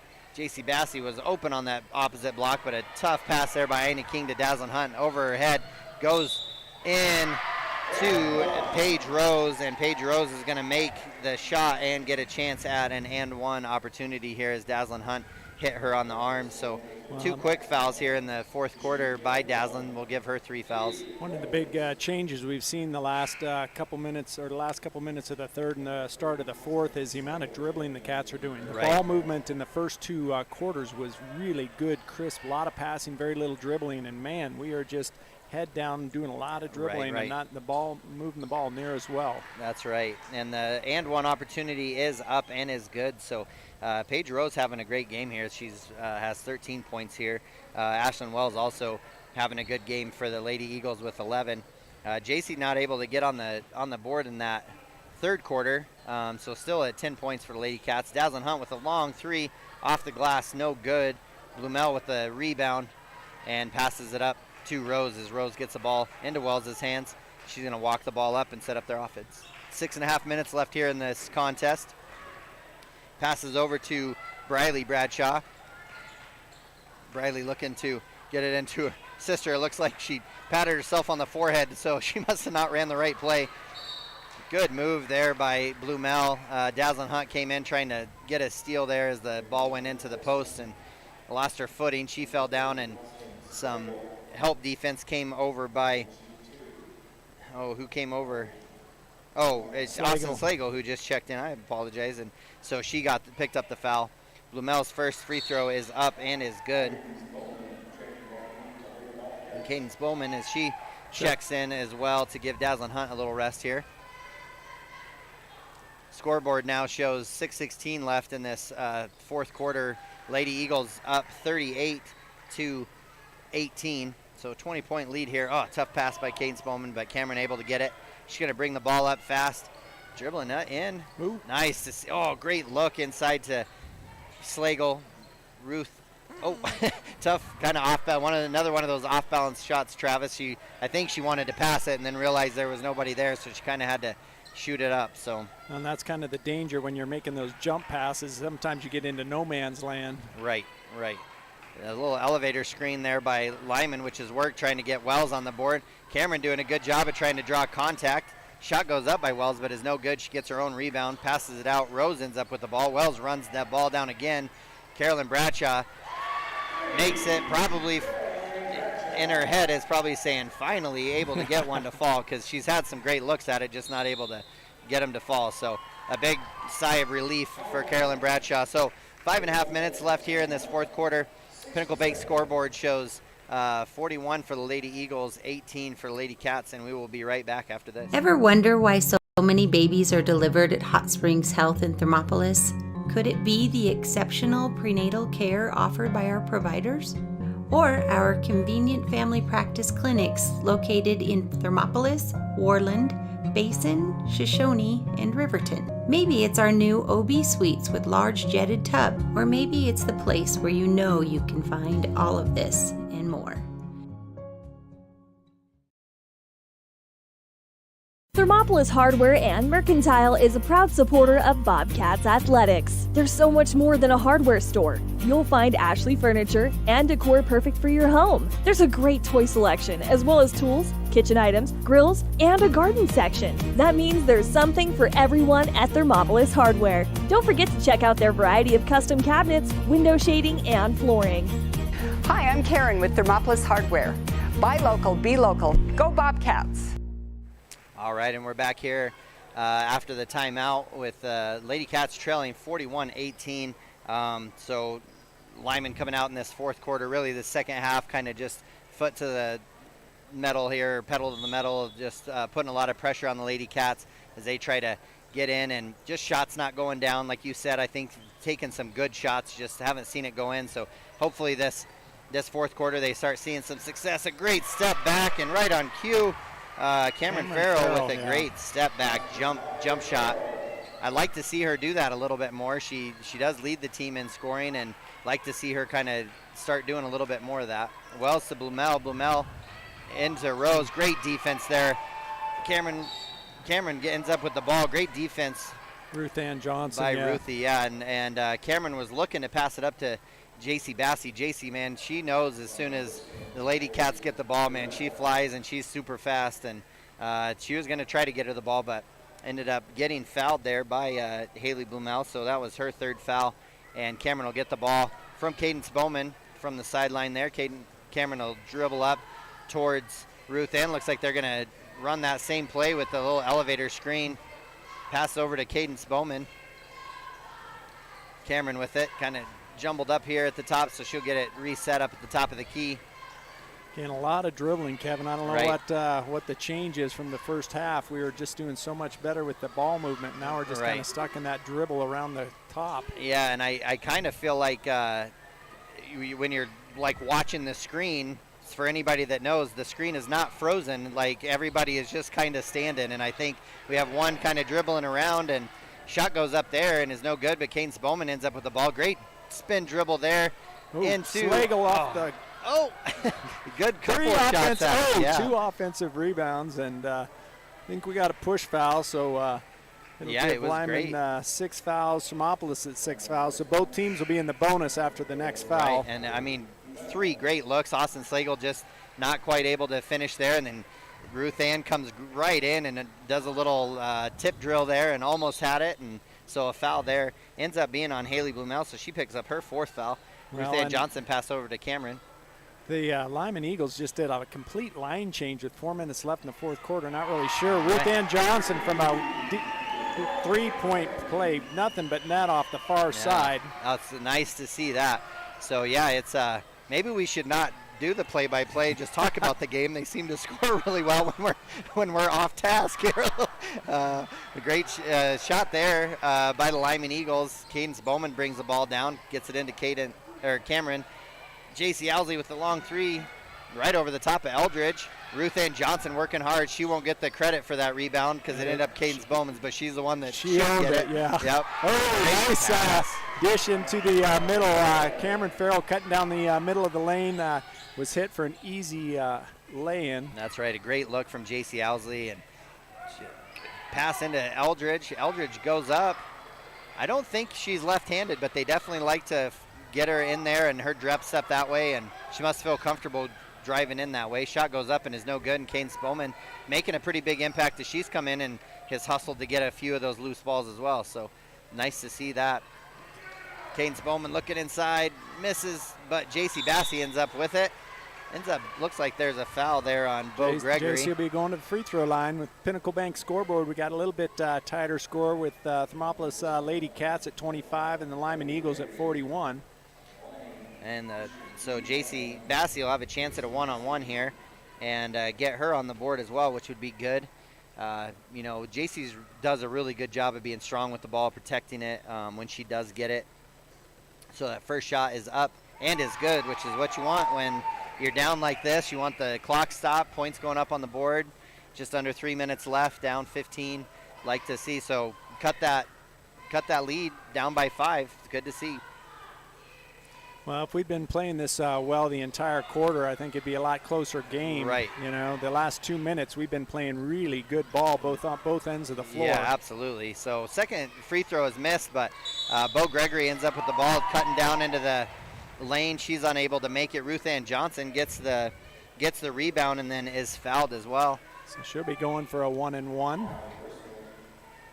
And she leads the team in free throw percentage, so it's good to have her up on the line as well. That foul was on Haley Eldridge. That's just her first foul, but it is the 8th team foul, so getting closer to that double bonus as well. So it'll be nice to see Ruthie complete these two. Looks like a little short, misses the front end of that one-on-one. Ball does. I thought it was from our vantage point. I think that was a Thermopolis ball. I do. Where the ref was, I think he thought it was the other way. Right. So Lyman Eagles get the ball. Bo Gregory falls down and is able to get back up, and J.C. Owsley trying to hustle over to get that steal, but kind of as she was getting up, ran into her. So that'll be a foul on J.C. Owsley, her 3rd, and that'll send Bo Gregory to the line for a one-on-one opportunity as well. Bo doesn't have a lot of, statistically as far as points go, she hasn't, that's her first point, but I feel like I've said her name a lot, so she's in a lot of those plays and hustle plays and everything as well. She's got a lot of offensive boards. She gets those offensive boards on the backside and then has a quick turnaround putback and just hasn't had a lot of luck with it going in tonight. So she'll take the second of this one-on-one. Ball rolls around, no good, but Ruth Ann Johnson again coming down with the boards. She's had another great night of rebounds for the Lady Cats. Oh, great pass. Yes, great pass. Like to see Cameron actually just pull up and have a little shot off the glass there, but unable to convert. She does turn the ball over into the Lady Eagles. Ball ends up there in Owen Hansen's hands. They're putting a little pressure on, kind of trying to just trap anytime the ball is in anybody's hands. Oh, and it works. Defense. That's what you want. Kind of that chaos sometimes when you see somebody running to trap you and you just think, oh, I can get it out of my hands faster, and just doesn't happen. But great pressure by the Lady Cats. So they'll take the ball out, try to get it up full court and get another bucket here. Just 2 minutes on the scoreboard here, 42-26. Cameron, great pass up. Oh, and Ruthie unable to make it, but she is fouled on the shot, but a great drive in and dish from Cameron Farrell. Looks like that was on Eldridge as well. I don't know what the Cats did, but about 2.5 minutes ago, they started playing the game they should have been playing this whole half, Absolutely. Kevin. I think it would be about a 2 or 3 point game if we'd been playing this well. Agreed. Shot is up and is good, so she makes the front end of that one-on-one and will get a second opportunity. And, yeah, I agree. It's kind of what they started the game with, and so it's good to see them start it and end it. Now you'd like to not just bookend it. You'd like to see it carry through all the way. So second shot is up. No good. Again, Bo Gregory with the rebound. Ruth Ann, gets in. Gets her hands on it, but still ends up in the hands there of Youngberg. Youngberg tries to pass it up. It does go off the hands of the Lady Cats, so Hansen will take the ball out of bounds underneath. Looks like a timeout by Coach Villa, and we will do the same with just under 2 minutes left. Lady Eagles 42, Lady Cats 27. For a place to relax, sip on your favorite specialty lattes or tea, and find the best gifts for any occasion, Storyteller is the place for you. Books brimming with compelling stories, gifts for the kids like Legos and coloring projects, and something for your family and friends like hats, jewelry, or a bag of award-winning Mountain Air roasted Jackrabbit Java. To learn more, visit StorytellerYO.com or swing by at 524 Broadway in Thermopolis. Call on him to get that figured out. No, I agree. And we are back here with just under 2 minutes left in this contest. Lady Cats down 15 to the Lady Eagles. Lady Eagles 42, Lady Cats 27. But, man, they're fighting, and that's what you heard us kind of talking about as we were coming back, is just how great that they've played. A few changes that it seems like Coach Villa made has really upped their play, has done a great job. And Ruthie just wanted to make sure that this game did not go unnoticed of her fouling, so she just wanted to get one up on the board. She even kind of laughed and chuckled to the team about getting one in there. So Eldridge goes up. She's unable to make the front end of that one-on-one, gets her own rebound, though, and misses that shot as well. I think we got a little lucky on that. Out of bound, they're calling the ball to Cats, but from our vantage point, I think it could have gone the other way. Yeah, great pass up from Cameron into J.C. Owsley. J.C. Owsley's spin move. Great shot, just no good.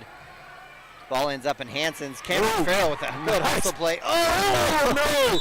Dang. Ruth Ann Johnson made a pass down to the baseline. Unfortunately, we had the shortest player down there, just over the tips of her fingers out of bounds. Yeah, and Daslin tried her hardest to get her hands on the ball and bring it down, and she just couldn't quite get a grip on it. So out of bounds. Hansen for the Eagles will get it. J.C. Bassey ends up stealing the ball, but ends up with her heel on the line when she comes down. So ball will stay with the Lady Eagles. Hansen with the ball again, going to put a little bit of pressure here to try to get the ball back. Ball comes over to Youngberg. Youngberg is going to pass it up to Riley Madsen. She's going to pass it over to Anderson. Anderson ends up with it. Hansen with it at the top of the key. There's just a couple girls just running around trapping anything and everything they can. Shot goes up there by Riley Madsen is no good, but they do get their own rebound. J.C. Bassey with the ball. One-hand pass to J.C. Owsley. J.C. Owsley goes up with the shot, but it is fouled by Hansen. So Hansen's going to make her try to earn those 2 points. Well, I'll tell you, Kevin, you had mentioned it earlier, but Ruth Ann Johnson just made such a difference on the defensive board. She, again, won't be credited for that rebound, but she was the one that got the ball out to her players and down the floor. So she does a great job on the defensive glass. Yeah, she really is working. I know when I was an assistant coach, a lot of the times I always wanted there to be a stat spot for the ones that actually deserved it. And when I was a player, I always felt like there should have been one for the foul. I maybe got the foul, but I didn't earn the foul.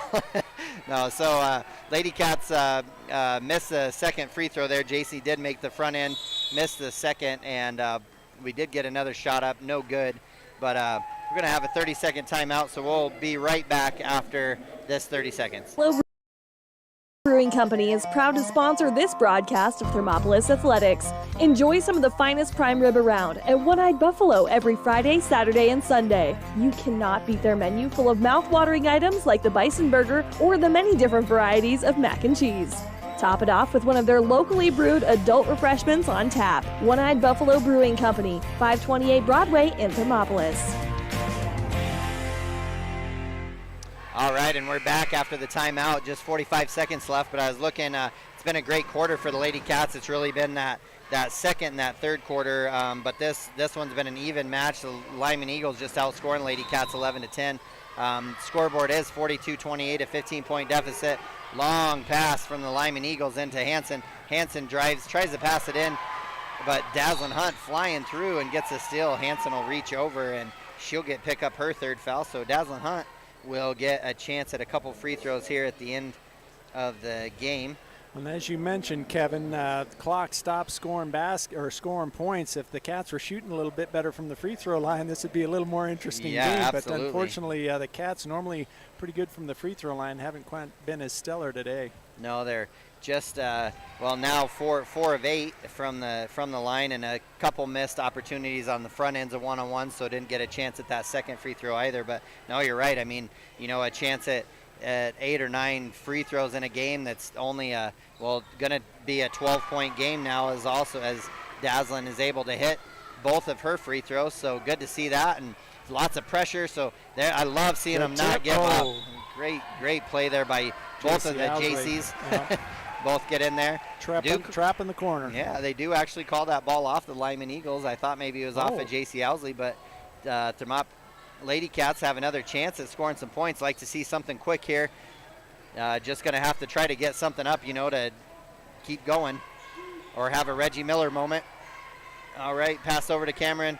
Cameron passes it into JC Owsley. JC Owsley, she's going to try to drive on Eldridge. Nice step back, jump shot, no good. Ruthie working hard, going to pass over to Cameron Farrell. Cameron going to drive in, goes up, no good.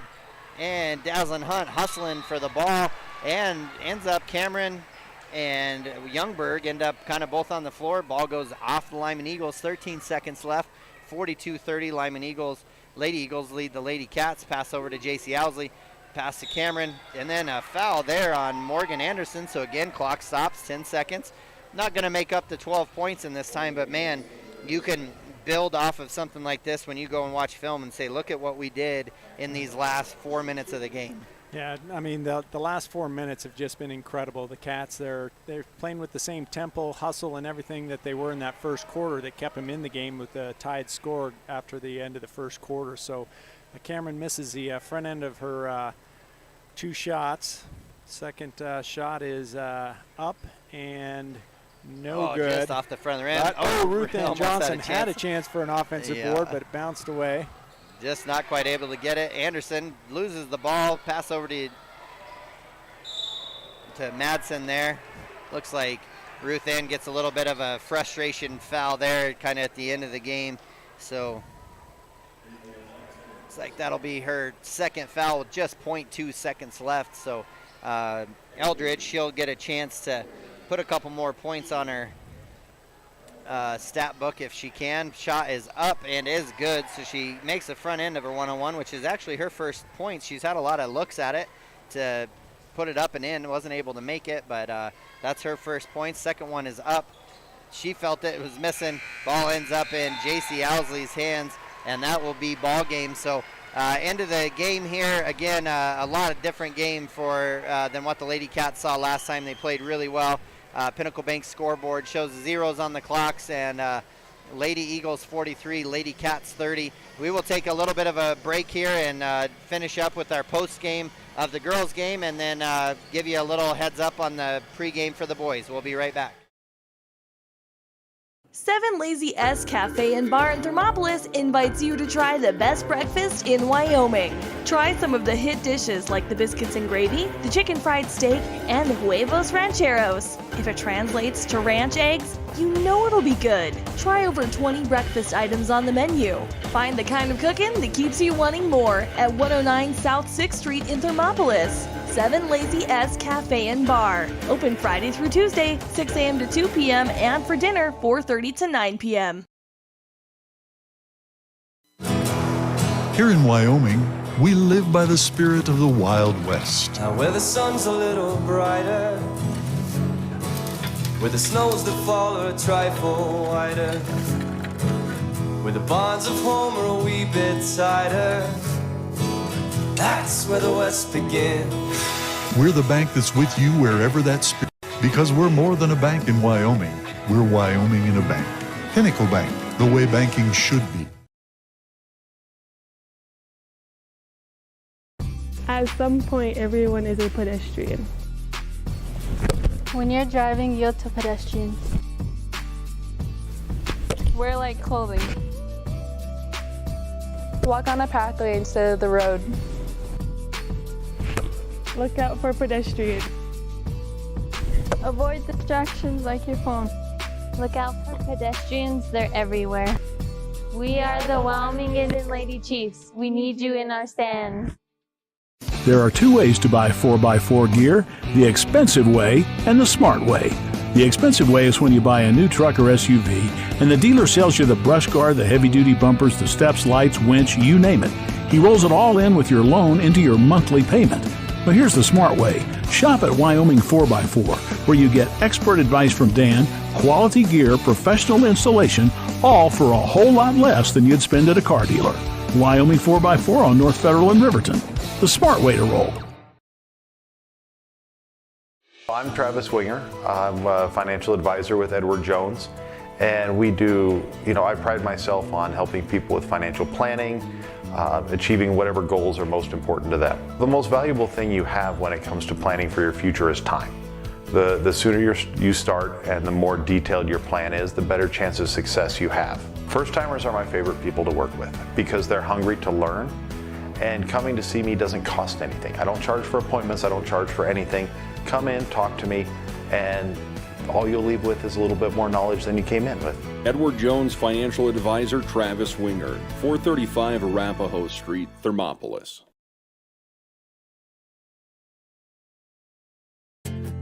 From one corner of the state to the other, over 82% of Wyomingites wear their seatbelts.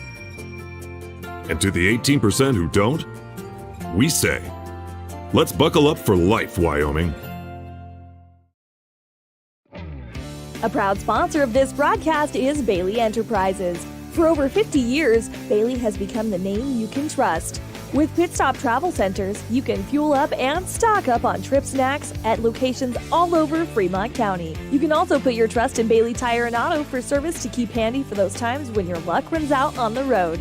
Refresh at the Speedway Cafe with a dine-in meal or a round of carry-out with a variety of specials to keep you going. Go with Bailey.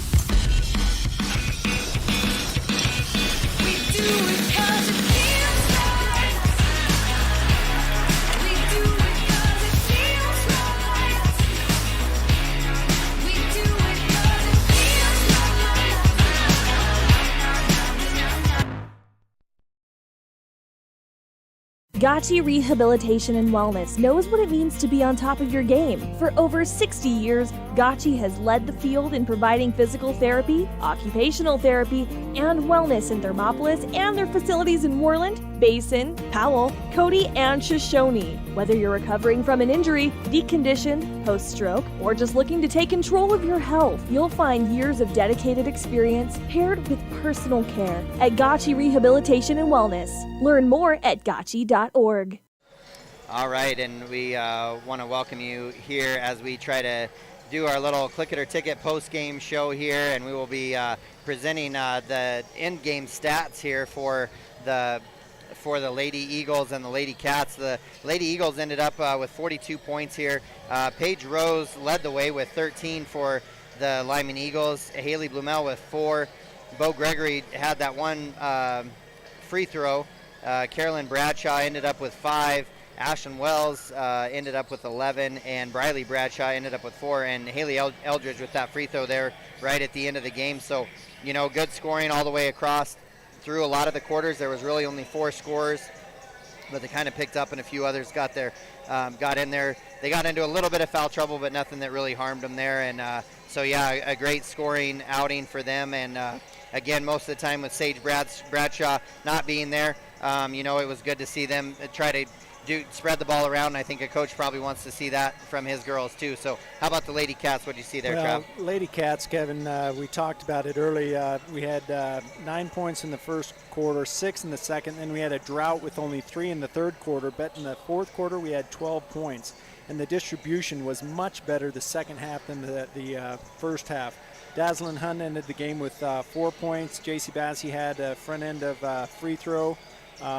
Cameron Farrell ended the game with 5, which she had 4 of those in the fourth quarter. Ina King had the 2 points in the first quarter. Then J.C. Owsley had a great game. Unfortunately, only had 1 point in the second half for a total of 11.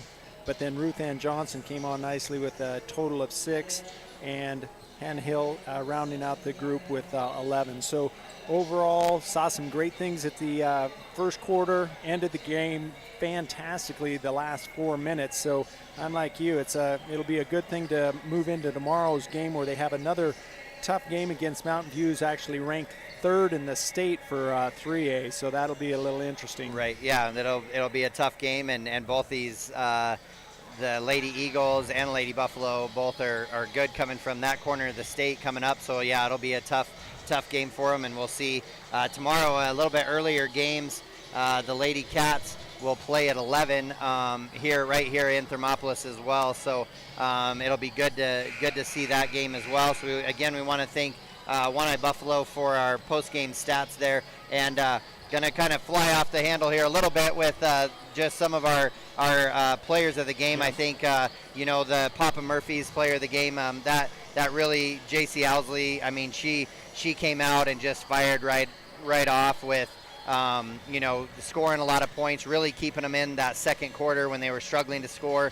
Put 6 points up in that quarter, was the only scorer in there, but then also came, and even though she just had the one basket in the fourth quarter, she was part of rebounding, great passing. She was entry passes and great defense as well. So without a doubt, the Papa Murphy's player of the game is J.C. Owsley. And as far as the Gatorade player of the game, what did you see there, Travis?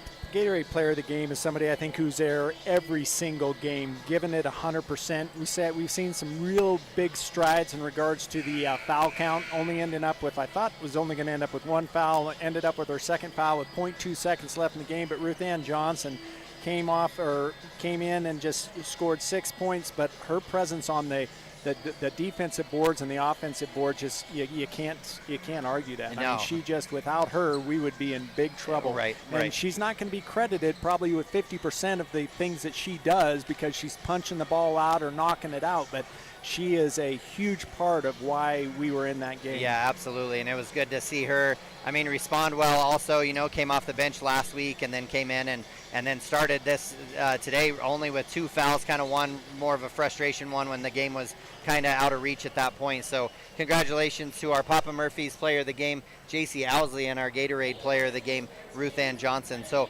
we're going to kind of quickly move from the post game here and get right into our pregame show presented by Gotchi.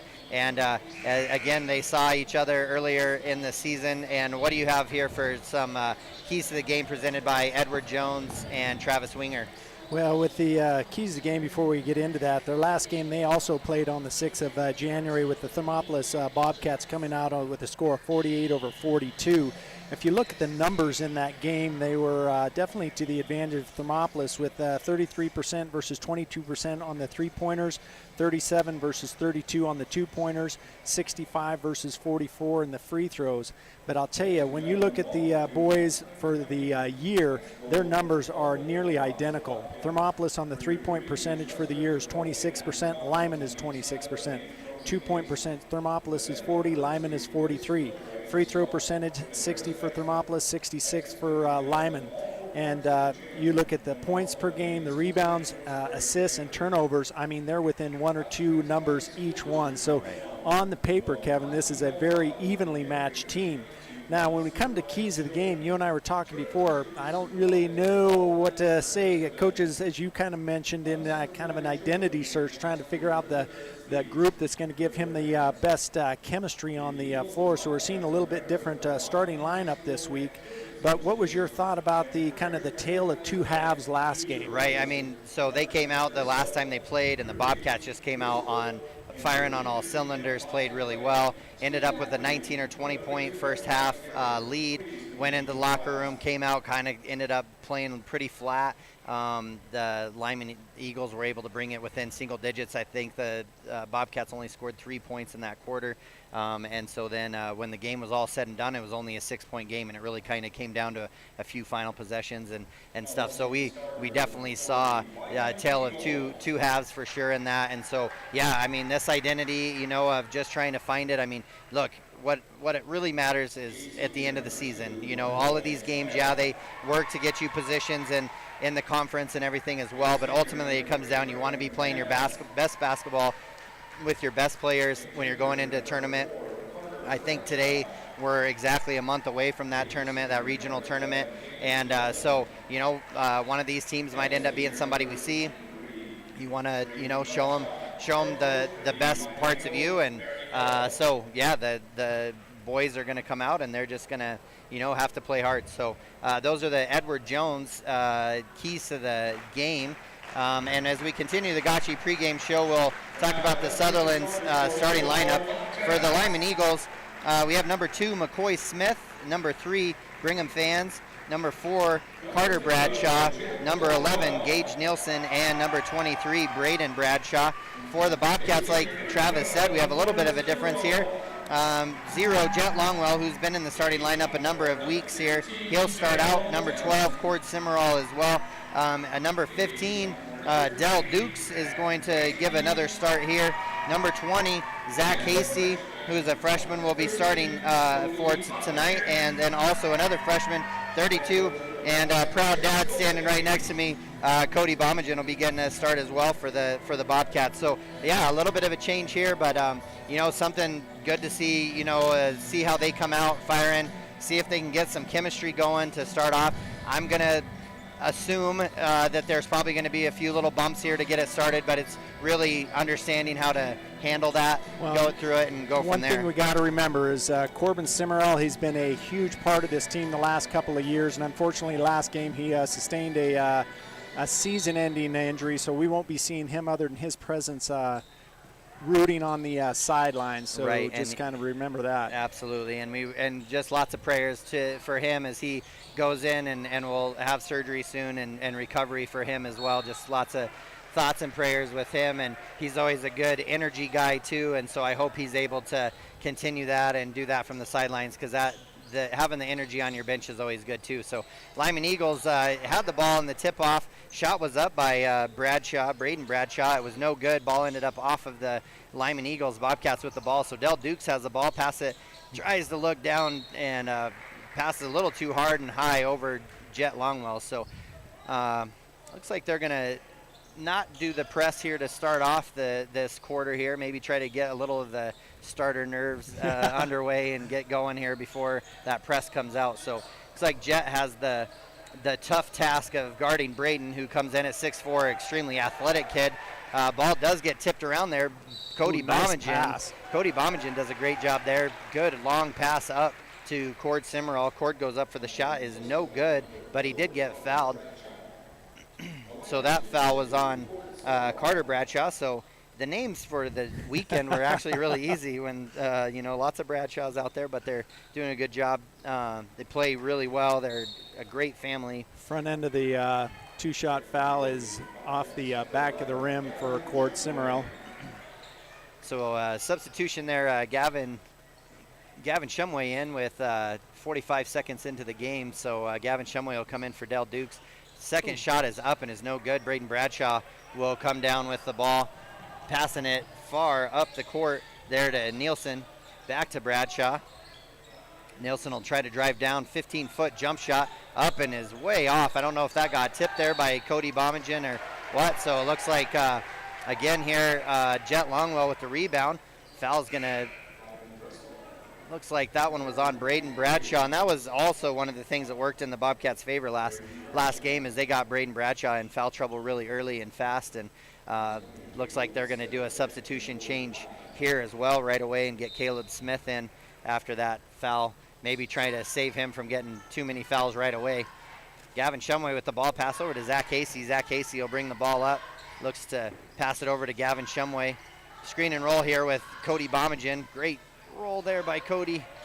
Fighting through some pressure there. Zach Casey looking to pass it out to the wing. Here comes Cord Simmerall coming around, but gets it to Gavin. Gavin and Cody run a screen and roll, pass it up to Jet. Oh, right idea. We've seen it twice. It just hasn't been the great. It's a hard entry pass to make, but when it's right, it'll get there. So Jet just a little too much juice on it. So both times the pass, as you said, a little bit hard, and the guy's kind of trying to pin the guy on their backside. So you're trying to hold somebody back and try to go for the ball at the same time. So hopefully, like you say, they can get that sweet spot on that entry pass. Little more touch on the ball. Shot is up and is no good there by Brigham fans, and looks like Gavin Shumway will come down with the ball.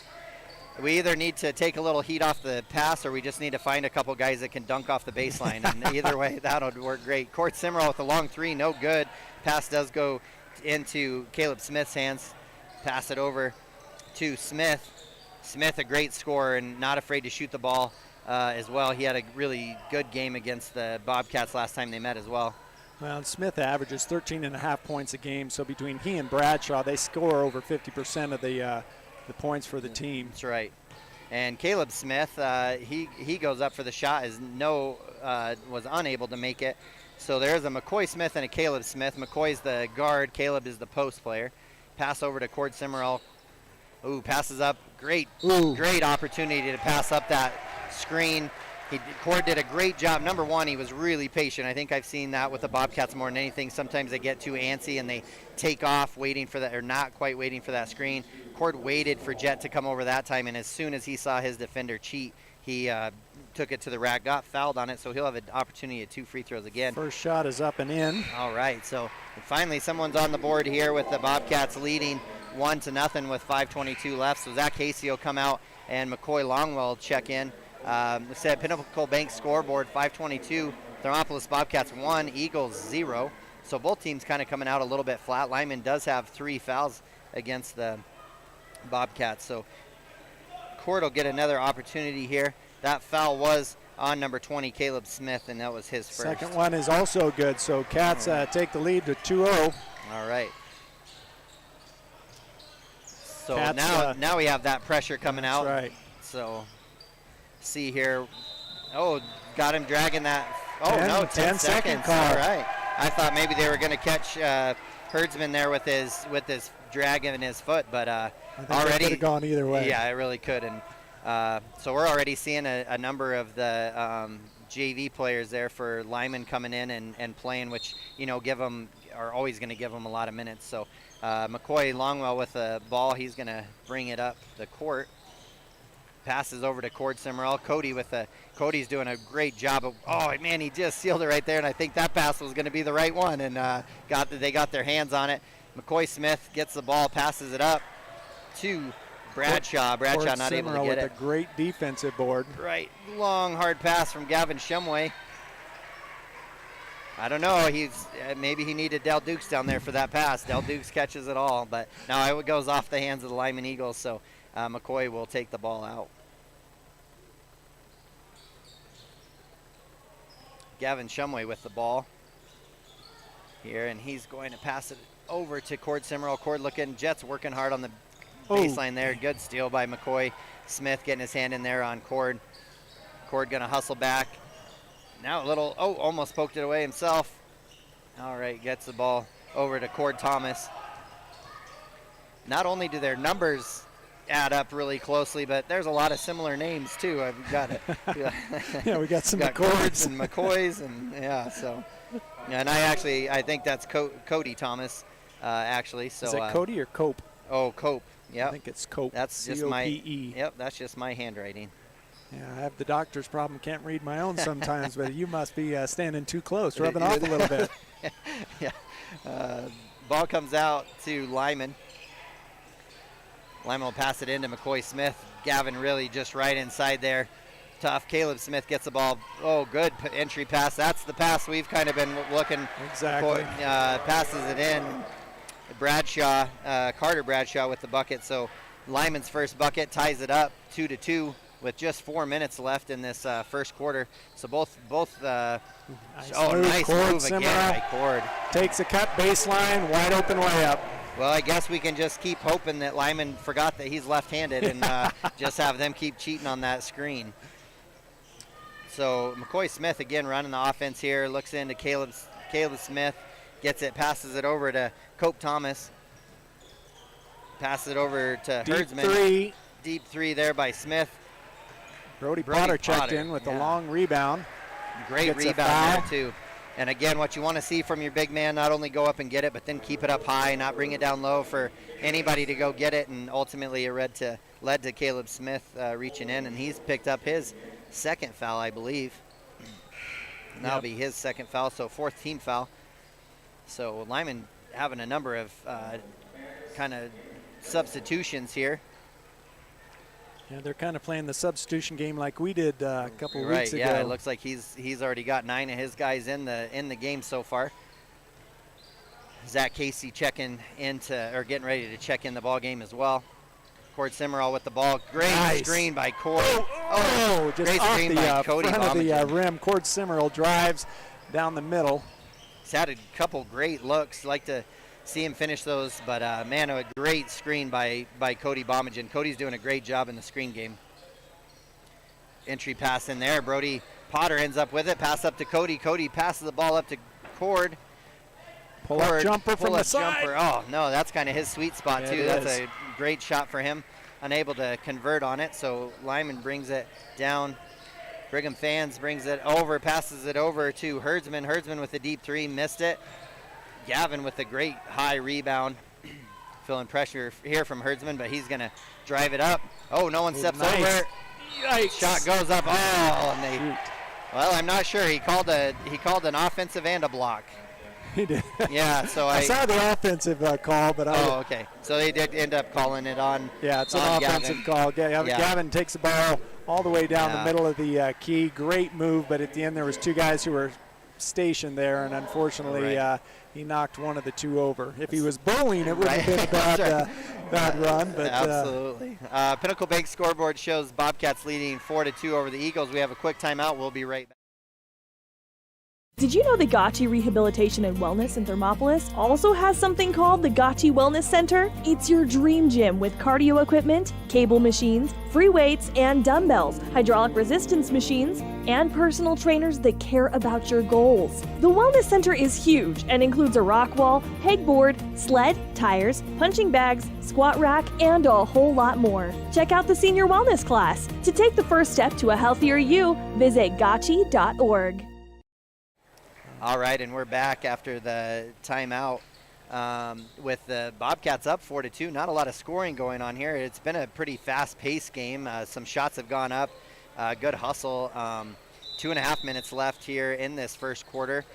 So Bobcats putting on some pressure. Changed up the press a little bit. Had Brody Potter up front. Worked. Gavin Shumway with the ball. Brody. Nice feed. Gavin. Nice. And Cody Bomengen with the bucket. Right down the middle. A great pass by Gavin, so good press here. Did kind of change up the way they're running this press, so good to see that. Got a big guy out front with long arms. Yeah. It's good to see those big guys have to work on a press every once in a while, you know. Us little guys always wanted to be a lot taller. Well, those big guys get a kind of rest down on the baseline. I think if he stays out there, he's going to be needing a breather a little sooner than normal. Brigham Fans with a great drive down the middle of the lane and finish at the front of the rim. So it looks like Lyman really brought Herdsman in to just kind of give Gavin a hard time. And Cody Bomengen with a good 3-point shot, which showed him making some threes the other night there, Dad, and had a good game. And he was relatively unconscious. He was 4 for 5 from the 3-point line, which is not his mantra. Yeah, but he's got a pretty shot. So it's that's the name of the game these days, Travis, anyways. So it's good to see him shooting that. And I like seeing him as a young man out there, too, as a freshman, not afraid to look and shoot the ball, too, when he's open. So good job by Cody. Ball comes into Lyman here, so McCoy Smith's going to drive in, pass it out. Braden Bradshaw came back in the game and passes it into Coleman Schultz. Is that a kick or a push? I think it was a kick call. Oh, yeah. Yeah, no foul there or anything. So both big men in for Lyman right now, Coleman Schultz and Braden Bradshaw, and they're going to stand on the block and probably see some kind of lob play would be my guess. Good they fake tried. there. Yep. A good fake there. And so it'll be good for these big men to have to work down there, down low on these big guys. So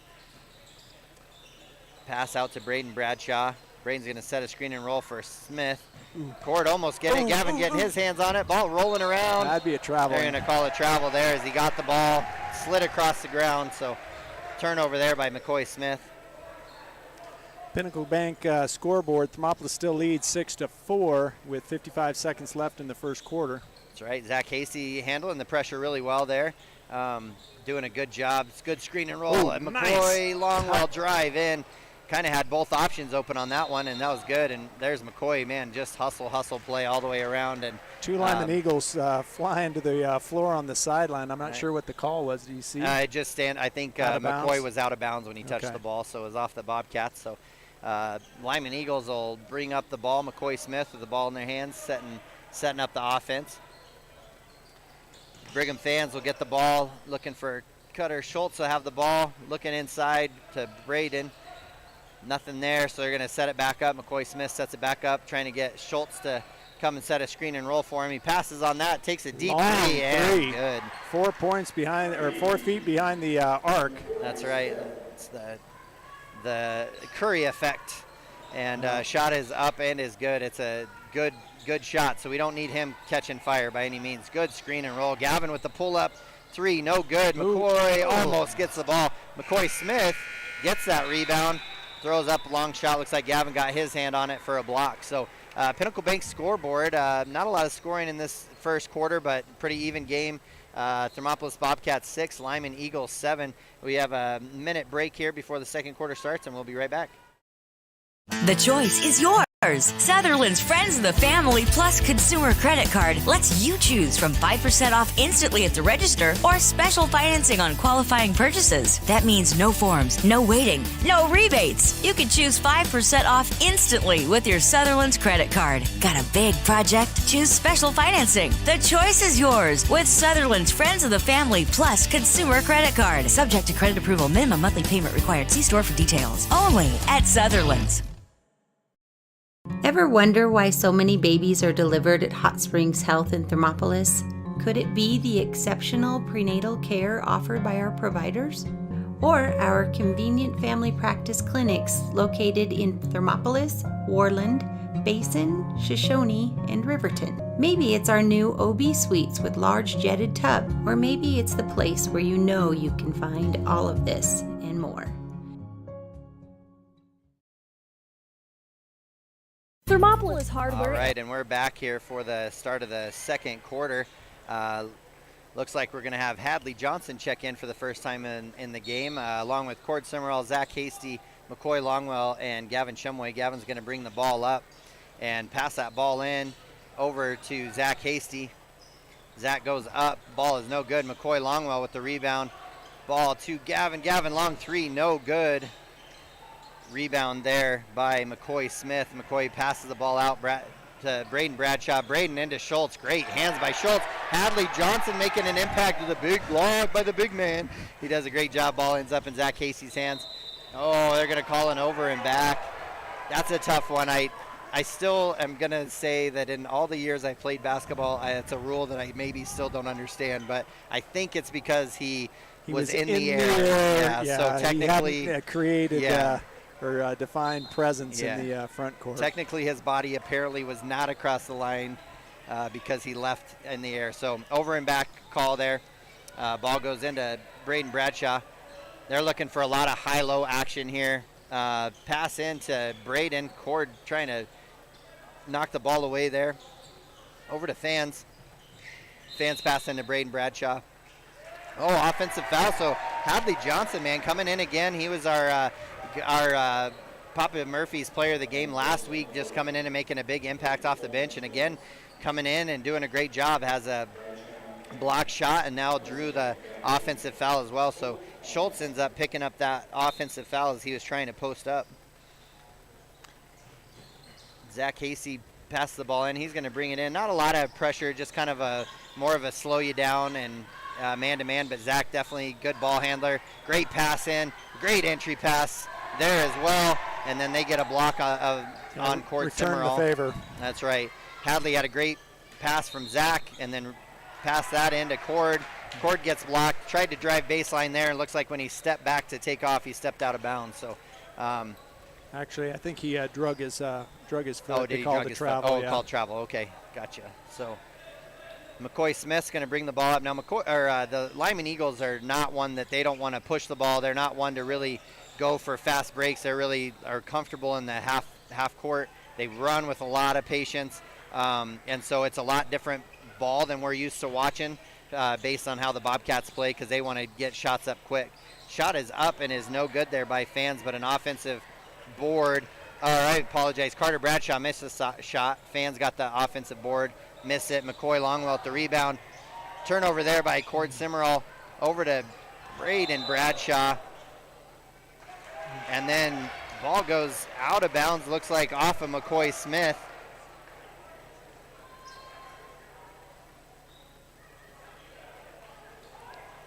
So a little bit of confusion there. Oh, okay. So he was pointing down towards Lyman's end, calling white ball, but just was a little mistaken on which way there was each some team was going. bodies flying, Yeah. and I think you're right. The ball, they just got out of bounds, so the ball goes to Thermopolis. Yeah, nothing too exciting really happened there, but ball pass tries to go in to Zach Hasty. McCoy Smith will reach around. Looks like he's going to get a foul. So that's their sixth team foul. So next foul on Lyman Eagles will send the Bobcats to the line. Just his first foul. No one really in foul trouble yet for either team. Really, the Bobcats just with 2 team fouls. Thank goodness McCoy did not get the ball to Hadley. Hadley was on the wrong side of the half-court line. Oh, and now must have been the illegal screen or something down so. Towards the baseline. Yeah, or Hadley tried to get down and post up or something, so Hadley Johnson ends up picking up that foul Got there. a timeout call by Thermopolis. Pinnacle Bank scoreboard, Thermopolis 6, Lyman Eagles 7. We got a 1-minute timeout, so we'll take one as well. Support of Bobcats Athletics. There's so much more than a hardware store. You'll find Ashley furniture and decor perfect for your home. There's a great toy selection, as well as tools, kitchen items, grills, and a garden section. That means there's something for everyone at Thermopolis Hardware. Don't forget to check out their variety of custom cabinets, window shading, and flooring. Hi, I'm Karen with Thermopolis Hardware. Buy local, be local. Go Bobcats! For a place to relax, sip on your favorite specialty lattes or tea, and find the best gifts for any occasion, Storyteller is the place for you. Books brimming with compelling stories, gifts for the kids like Legos and coloring projects, and something for your family and friends like hats, jewelry, or a bag of award-winning Mountain Air roasted Jackrabbit Java. To learn more, visit StorytellerYO.com or swing by at 524 Broadway in Thermopolis. All right, and we're back here after the timeout. Del Dukes checks into the game along with both of Chris and Ryan Aarons as they come in the game as well. Ball will go off of the Lyman Eagles, and Bobcats will get possession. So looks like the Bobcats are probably going to run an offensive-defensive change there. Del Dukes does stay in. He just had the 15 seconds kind of to start out the game and set the rest of the first quarter, so good to see him come back into the game. Cord Simmerall going to bring the ball up, pass over to Gavin, run a pick and roll. Oh, wide open, but Gavin with the shot. Jet was open on the roll, but he was also open on the shot. Pass goes over there to Bradshaw. Bradshaw at the top. He's going to get it into, and I apologize, Brigham, I think I was pronouncing his name wrong. It's Fanos, not Fans. 11, Gage Nielsen with the ball. Somebody with the missed defensive assignment, but we got lucky. Jet Longwell with the defensive board. Yeah, Gage Nielsen with the miss shot there. Pass over to Del Dukes. Del spots up, passes it out to Gavin. Gavin passes up on the 3. Little Jet 8-foot jump Longwell. shot. Oh, no good. Jet gets an offensive board. Looks Boy, like we I tell called you a what, foul Gavin went up for an open shot in the middle, but Jet Longwell was in just that little corner of the basket for a wide open layup. If he would have just set it down there, everybody was collapsing on Gavin. But Jet with a good offensive board and goes to the line for 2 shots. That's right, yeah. So they're into the bonus. So, or actually 1 and 1. You're right. Yeah. So hopefully here it'd be good. Neither team has got on the board yet. 3 minutes down in this quarter. Jets up and first no good, but Gavin gets the offensive board, pass out to McCoy. McCoy with a wide open and no good. Ball ends up in Braden Bradshaw's hands. So again, just scoreless. Both teams still. Pinnacle Bank scoreboard just shows a score of 6-7 with the Lyman Eagles winning. Well, that's a crazy score with 12 minutes already gone in the game. Right, yeah, just not a lot of scoring. It's not that either team has really had bad looks at the hoop, but nobody can just get anything to go. So it almost feels like everybody's playing really tight, like almost nervous to make the mistake. And, when you're not scoring, those mistakes seem to count a little bit more too. So a little bit harder. Braden Bradshaw with a tough drive. Oh, we got some good acting by Dale Boots down low. Lays it out, and Braden Bradshaw with his, I think, second foul. That will be his second foul, yeah, with halfway through this second quarter. So Dell comes in, takes a charge, and here comes his cousin in for Bradshaw. That's right, and Andrew Hasty will see his first time on the court as well as he comes in. He's, we talked about it. He's been playing really well in the JV games also. So he'll bring ball up, pass it up to Jet. Jet over to McCoy. McCoy to Gavin. Gavin and Cord setting up a 2-man game. Passes up on the screen. Pass up to Jet up at the top. Jet Longwell, good drive with the left hand. Good pull-up jumper, and Jet with a 2-pointer right there. So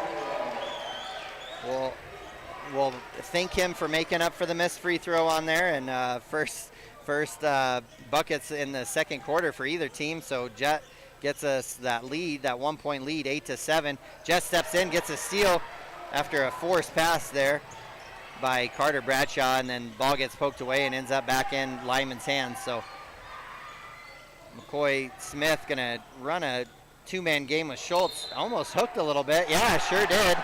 So McCoy Smith gets his hands behind on Gavin Shumway. On Gavin and hooked him, and so gets his second foul as well. Well, at this point, I'd really like to put a shout out to the refs. These refs, they do a great job week in, week out, and make some tough calls. They're not always the fan favorites, but really appreciate the work that they do every week. Right, and it's tough. And I know, like we've talked about before. You and I have coached, and we tend to always, of course, think that we're not making the mistakes, and they do such a great job of taking it. So yeah, I agreed on that. Gavin coast to coast up and is good. So Gavin Shumway getting in on the scoring as well. And during that little out of bounds before they made the play there, Cody Bomengen checked in again as well. So the pressure now you're starting to see the Bobcats defensive pressure pick up a little bit. Shot goes up and is no good by Gage Nielsen. Schultz working on the offensive glass, gets a second offensive glass.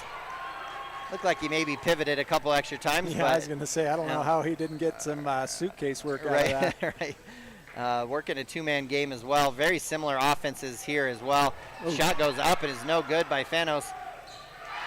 3 offensive boards. It's hard to keep them off the scoreboard when you give them that. Yeah, and Carter Bradshaw gets the Lyman Eagles on the scoreboard. McCoy Longwell with the drive all the way to the hoop, up and just not quite strong enough with the left hand. So ball ends up in Fanos' hands.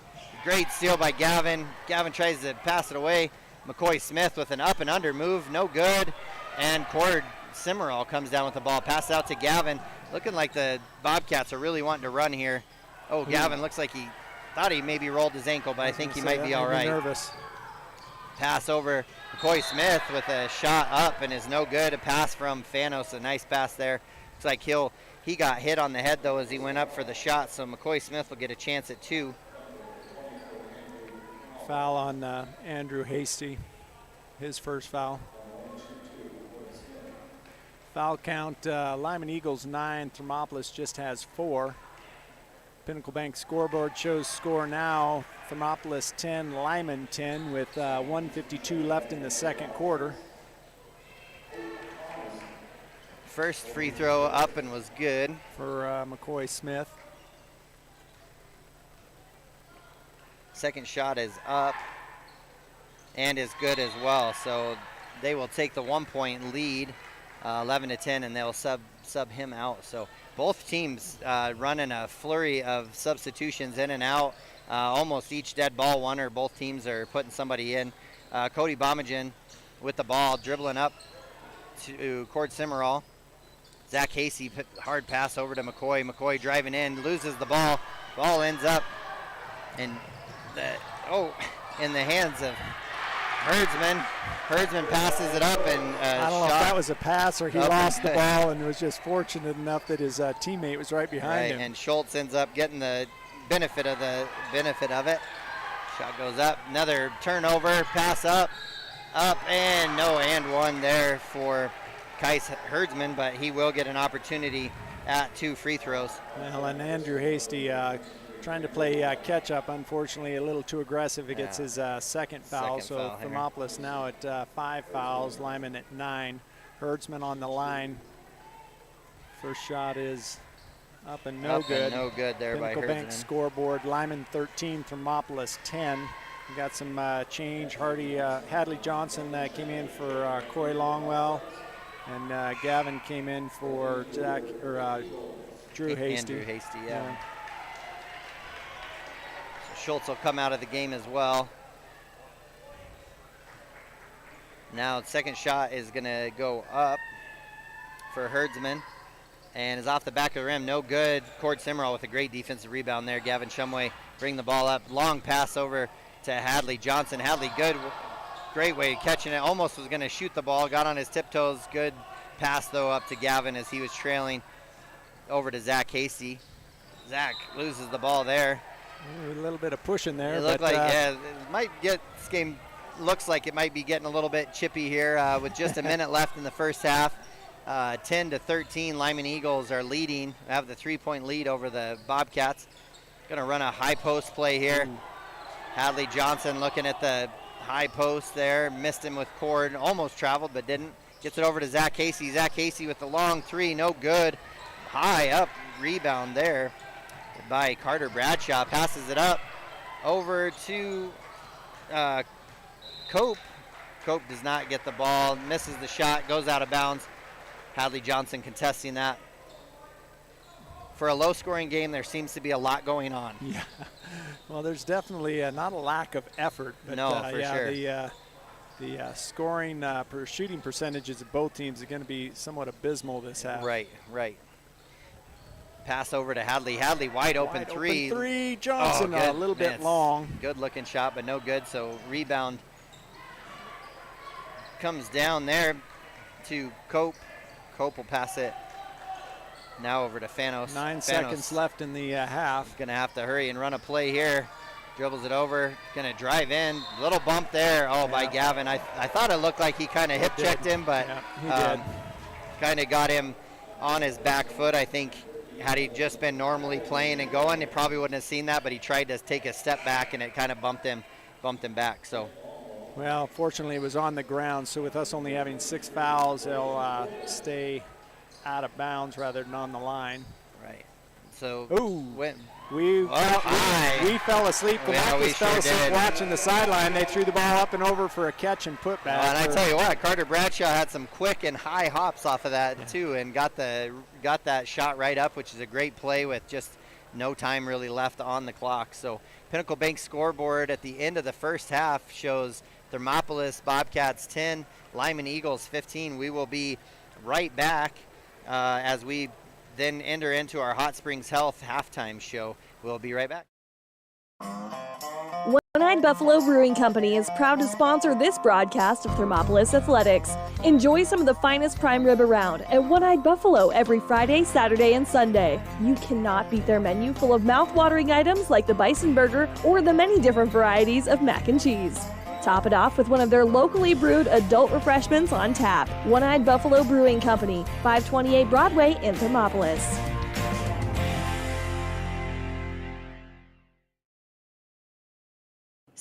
Lazy S Cafe and Bar in Thermopolis invites you to try the best breakfast in Wyoming. Try some of the hit dishes like the biscuits and gravy, the chicken fried steak, and the huevos rancheros. If it translates to ranch eggs, you know it'll be good. Try over 20 breakfast items on the menu. Find the kind of cooking that keeps you wanting more at 109 South 6th Street in Thermopolis. 7 Lazy S Cafe and Bar. Open Friday through Tuesday, 6 a.m. to 2 p.m. and for dinner, 4:30 to 9 p.m.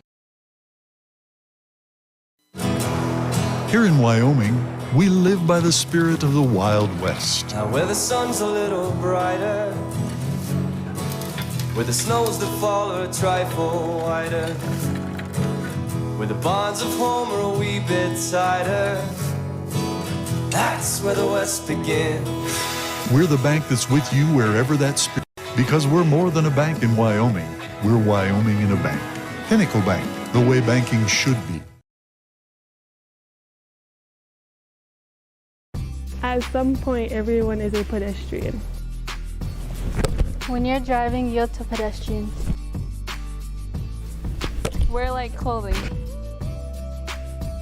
Walk on a pathway instead of the road. Look out for pedestrians. Avoid distractions like your phone. Look out for pedestrians, they're everywhere. We are the Wyoming and Lady Chiefs. We need you in our stands. There are two ways to buy 4x4 gear, the expensive way and the smart way. The expensive way is when you buy a new truck or SUV and the dealer sells you the brush guard, the heavy-duty bumpers, the steps, lights, winch, you name it. He rolls it all in with your loan into your monthly payment. But here's the smart way. Shop at Wyoming 4x4, where you get expert advice from Dan, quality gear, professional installation, all for a whole lot less than you'd spend at a car dealer. Wyoming 4x4 on North Federal in Riverton. The smart way to roll. I'm Travis Winger. I'm a financial advisor with Edward Jones. And we do, I pride myself on helping people with financial planning, achieving whatever goals are most important to them. The most valuable thing you have when it comes to planning for your future is time. The sooner you start and the more detailed your plan is, the better chance of success you have. First timers are my favorite people to work with because they're hungry to learn, and coming to see me doesn't cost anything. I don't charge for appointments, I don't charge for anything. Come in, talk to me, and all you'll leave with is a little bit more knowledge than you came in with. Edward Jones financial advisor Travis Winger, 435 Arapahoe Street, Thermopolis.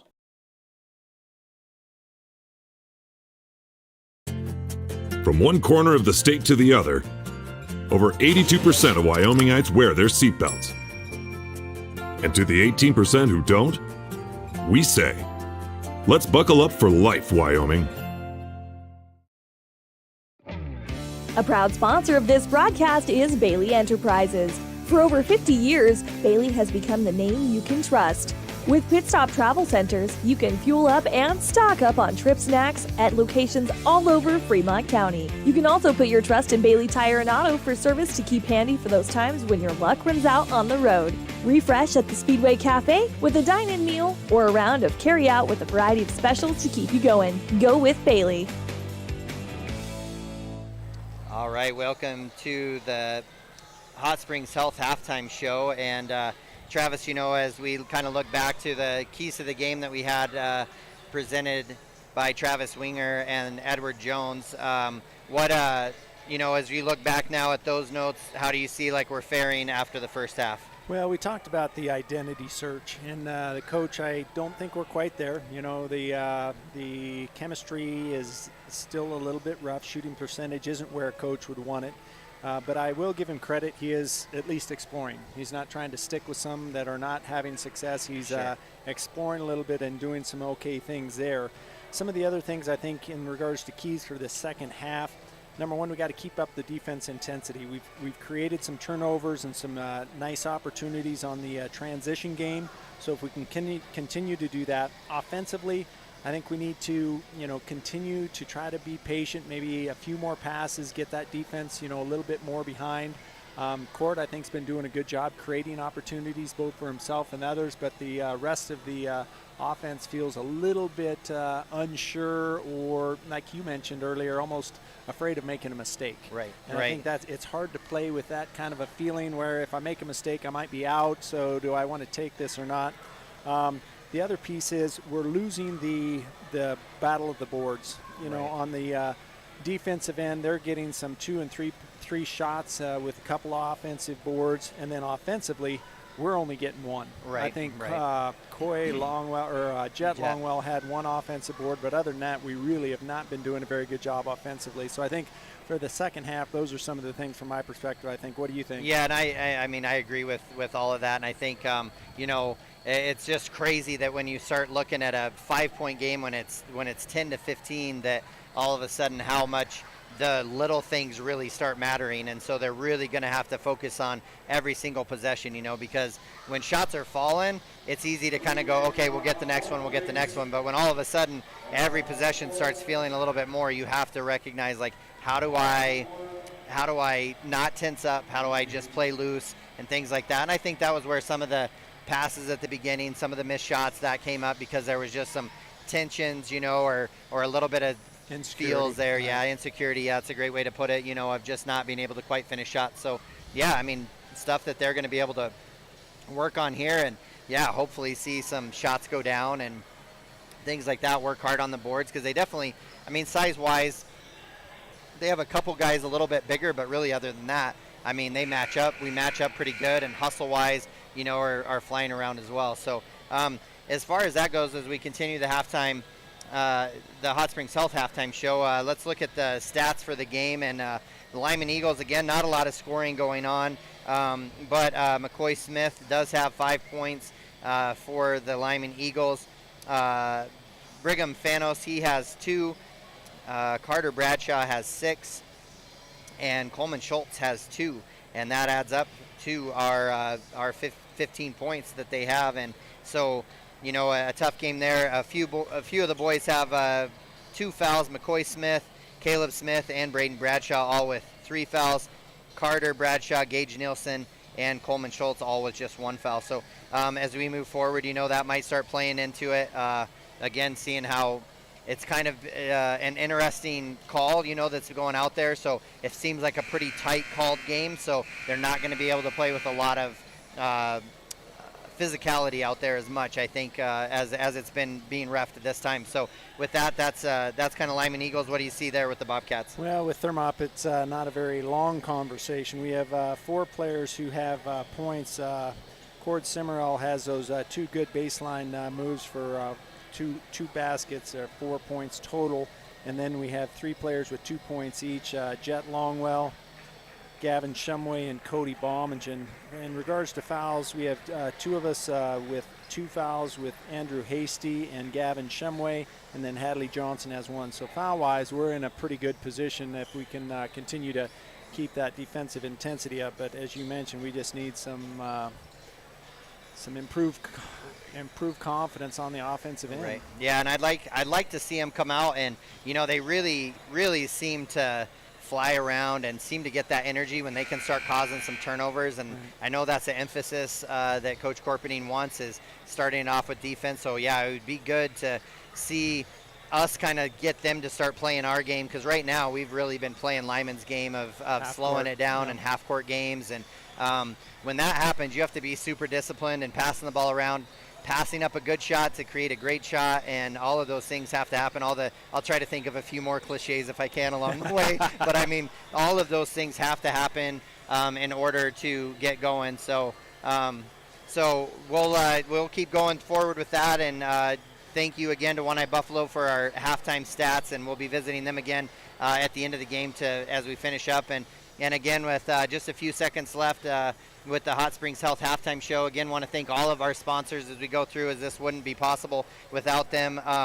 And also the radio station 101.7, those of you listening on KDNO, appreciate you just spending some time with us as Travis and I continue to blunder our way through our broadcasting debuts here, the first few games. And those of you on WYO Today streaming on YouTube, just appreciate you taking some time and watching. And a shout out to to our moms. I think both of our moms are watching, so shout out to them as they keep giving us a little bit of feedback to let us know how we're doing. Of course, we're their babies, so we're doing wonderful.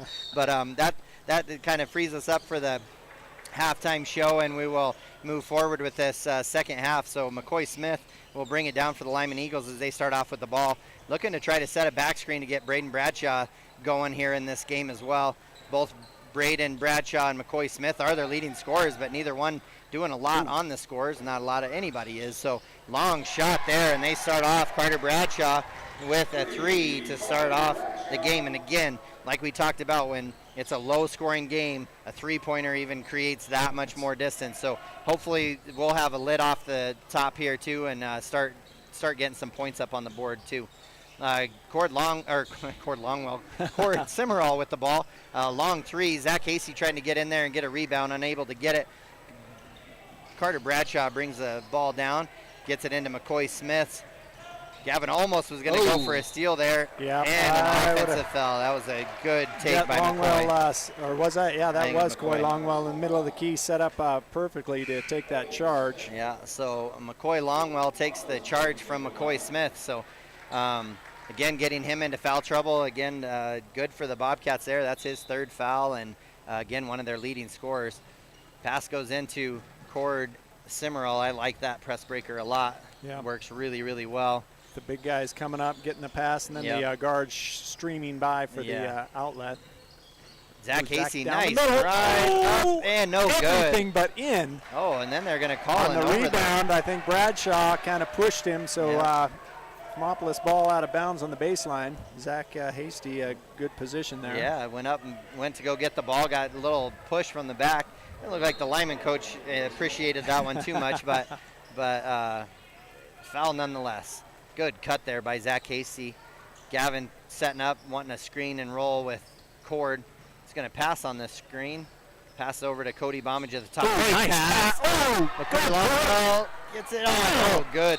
Coy Longwell. Go ahead, Kevin. No. McCoy just great catch in the middle. Great look from Cody Bomengen and just missed it. Well, got blocked and then got his own rebound, went back up, missed it, and then ended up frustration foul. You talked about passing up a good shot for a great shot. That was what you were defining exactly. Absolutely, and that was good. A good contest there by Cody Bomengen as Gage Nielsen goes up for the shot, airballs it, ends up off the Lyman Eagles, ball to the Bobcats. Gavin Shumway with a nice back cut there. Gavin driving in with his left hand. Good show of the ball. Great pass. Nice bomb. Good by Bomengen down on the baseline. Received the pass from Shumway up and in. That's right. Well, two possessions in a row right there. Could have forced up a hard pass or a hard shot and gave the ball up, and like to see that. So good job there by the Bobcats. Scoreboard right now shows 6 minutes left in the third quarter. Bobcats trailing Lyman Eagles 18-12. Ball goes up to the top to Carter Bradshaw. Passes over to Brigham Fanos. Fanos gets it to Nielsen. Nielsen to Bradshaw. Bradshaw going to drive hard with his left hand. Probably feeling a little frustration, not getting a lot of shots on him either, but as a big man, doesn't play inside very much. Coy Longwell comes up behind Bradshaw, strips the ball, turnover Lyman. I have a feeling there's a track coach in Lyman that really wants Carter Bradshaw doing the high jump because that kid's got some springs in him. He does. Zach Hasty with the ball at the top. Goes down to the ground, but no ill will there. Great pass. A little bit late. Great pass from Coy Longwell to Cord Simmerall on the baseline. Pass there gets taken away, Zach Hasty. Looks like Cord comes up a little bit lame on his leg. Good spin move there. That's a junior or senior versus a freshman there. That's right, Bradshaw kind of educates Bomengen as the way to play. Well, that'll be a good one to put on film to see. This is what you do, and it was a good move. Cody was right there, but yeah, he got him nice right there. Oh, almost in his hands. Cody hustles after the ball, still on the ground. Gavin ends up with it.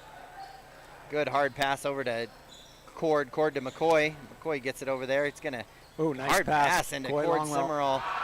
Bradshaw gets blocked, but ends up having to be saved, ends up in Cody Bomengen's hands. So good hard block by Braden Bradshaw, but really doesn't matter because it ends up in the Bobcats' hands. Cody with a good 15-foot jumper, no good, follows his shot into Zach Hasty's hands. Zach goes up. Must have dragged his foot as he was trying to. I think he was just a little excited trying to step away from pressure, and I think he just drug that pivot foot. Right. Zach Hasty, so ball goes to Lyman. That was a great play. Looks like Court Simmerall just kind of being a little frustrated here, so he's going to get a little breather from Jet Longwell as the Lyman Eagles bring the ball up. Thanos is calling for a high ball screen, but passes that up, passes it into Bradshaw. Bradshaw going to do some work on the inside of the key. Now it looks like there's going to be some pressure. So they must have, Coach Hill there for Lyman Eagles, he must have kind of talked to Bradshaw and said, hey, I need you to do some work inside. And so he's starting to work a lot more inside. Definitely being more aggressive. Once he has the ball, rather than just a quick turn and pass or looking for the three-point shot, he's taking the ball inside and causing a little bit of havoc with our big guys. Driving in, Jet Longwell, just a little bit too much of a forearm shiver. Yeah. Ref didn't like that, so Bradshaw's first free throw is up and no good. Yeah, and you're usually inside there like that. You're allowed 1 point of contact, with the post player, but you can't extend anything. You can't really show that you're doing anything other than just making contact. So as soon as that arm comes up into a chicken wing or you extend it at all, they're going to call that foul. So front end of the 2 shots there was missed by Bradshaw. He misses the second. McCoy goes in, does a great job of getting the rebound along with Schultz there, Caleb Smith goes into a jump ball, so Bobcats end up with the ball. Looks like the Lyman Eagles are going to come up with some pressure, but again, this press has worked this press breaker has worked really well. McCoy Longwell with the ball. Ooh, nice Jet pass. Longwell Brother gets to the ball. McCoy Longwell drives baseline. On the offside, dumps it to his brother Jet, goes up for the shot and is fouled. He's at the free throw line shooting 2. That's right. And you always have to have your hands ready when you see McCoy take off and is driving baseline, because if the pass is coming, it's coming in hot, and you definitely want to have your hands up and ready. And so Jet makes the first one. That's definitely great. Was ready. He was strong, but a little bit of contact. So. And Caleb Smith picks up that foul, and that's his third. So Schultz will check in for him. And it looks like both Chris and Ryan Ahrens are going to check into the game as probably to start off some pressure here and press off the free throw. One thing about those Ahrens boys, they give you 100% and they fly around the court all over. Yes, so, they do. I agree. I think it's pick up the intensity in that press for a time or two. Yeah, I think for anybody old enough to remember the Flying Ducks, I think they were called the Smash Brothers or the Bash Brothers, and I think that's a pretty good description. A good ball movement there by the Lyman Eagles. Shot is up and is good for Coleman Schultz. Well, and we're a little bit shorter lineup than they have. They've got 2 guys in at 6'4 plus, and we don't have either of our bigs in. Right. So Gavin Shumway for 3. Ooh, up, no good. Longwell Getting the rebound. Backside. Looks like they're going to call a foul on the arm there. I think that's on Herdsman, the way it kind of looked. Yeah, it sure is on Herdsman. That's just his first, though. Looks like we're going to go offensive crew now. So Aaron's boys will come out and the Hasty boys will come in. So lots of brothers on the team. 3 sets of brothers. Right. Unfortunately, the third set, we don't get to see both of them on the floor anymore this year. Yeah. Andrew Hasty, short. Oh, no good. Rebound there by Cope Thomas. So flow of this game obviously is really getting taken out. Lots of fouls starting to happen, and so it looks like Jet Longwell picks up his second foul, and we're gonna have Cord and the Ahrens boys come in. Hasty's come out, and Jet Longwell comes out with his second foul. So Pinnacle Bank scoreboard, 3:20 left in the third quarter. Bobcats 14, Lyman Eagles 22 as they pass the ball up. Oh, calling a block. Oh, that one's tough. It looked like Cord had got himself set and called that foul on him. The only thing I can think is maybe he was too far under. I know that's one of the things that they're up and always talking about at meetings with coaches and everything, is having that half circle that you see in the NBA and college, just so then there's a line to judge by, making sure they're not too far forward. So first free throw up by Cope Thomas is up and is no good. And Cord Simmerell, he's on the line there, but he's kind of still bent over, feeling the effects of that block. Yeah, took the full body shot there from Cope as Cope gets ready to put another shot up. Steps in too early, but free throw's good, so Cord stepped in. He's forgiven. Yeah, forgiven there.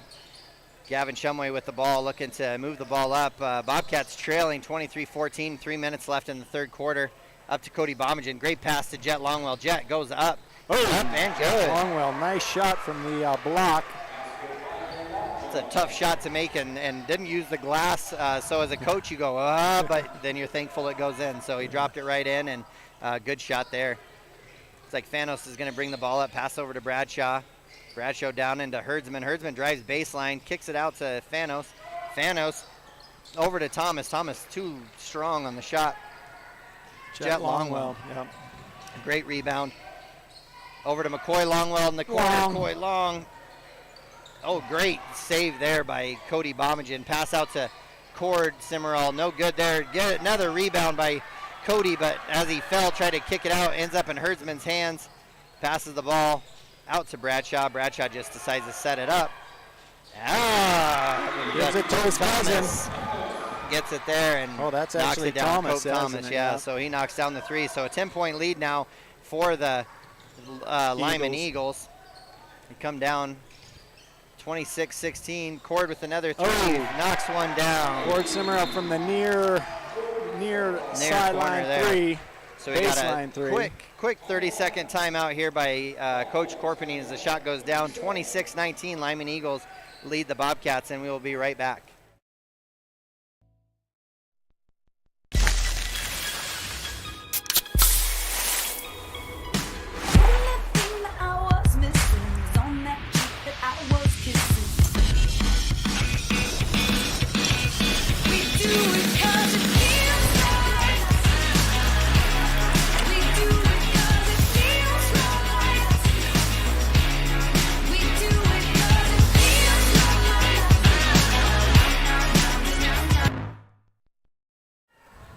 All right, and we're back here after the timeout.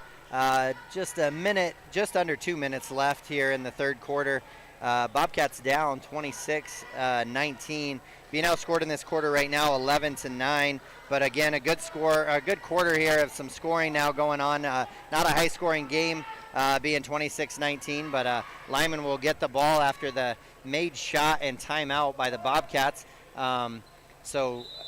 Smith will take the ball out, pass it in. Fanos will bring the ball up. So Fanos has had to run a lot of point now with McCoy Smith being in foul trouble. McCoy Smith is in. He's just going to be playing the different position here. McCoy passes it over to Carter Bradshaw, who's hit a couple deep threes here. Gage Nielsen with the ball. Pass it into Fanos. Fanos drives. Good defense help there by Gavin Shumway. Gets over to Bradshaw. Bradshaw drives into the middle of the key.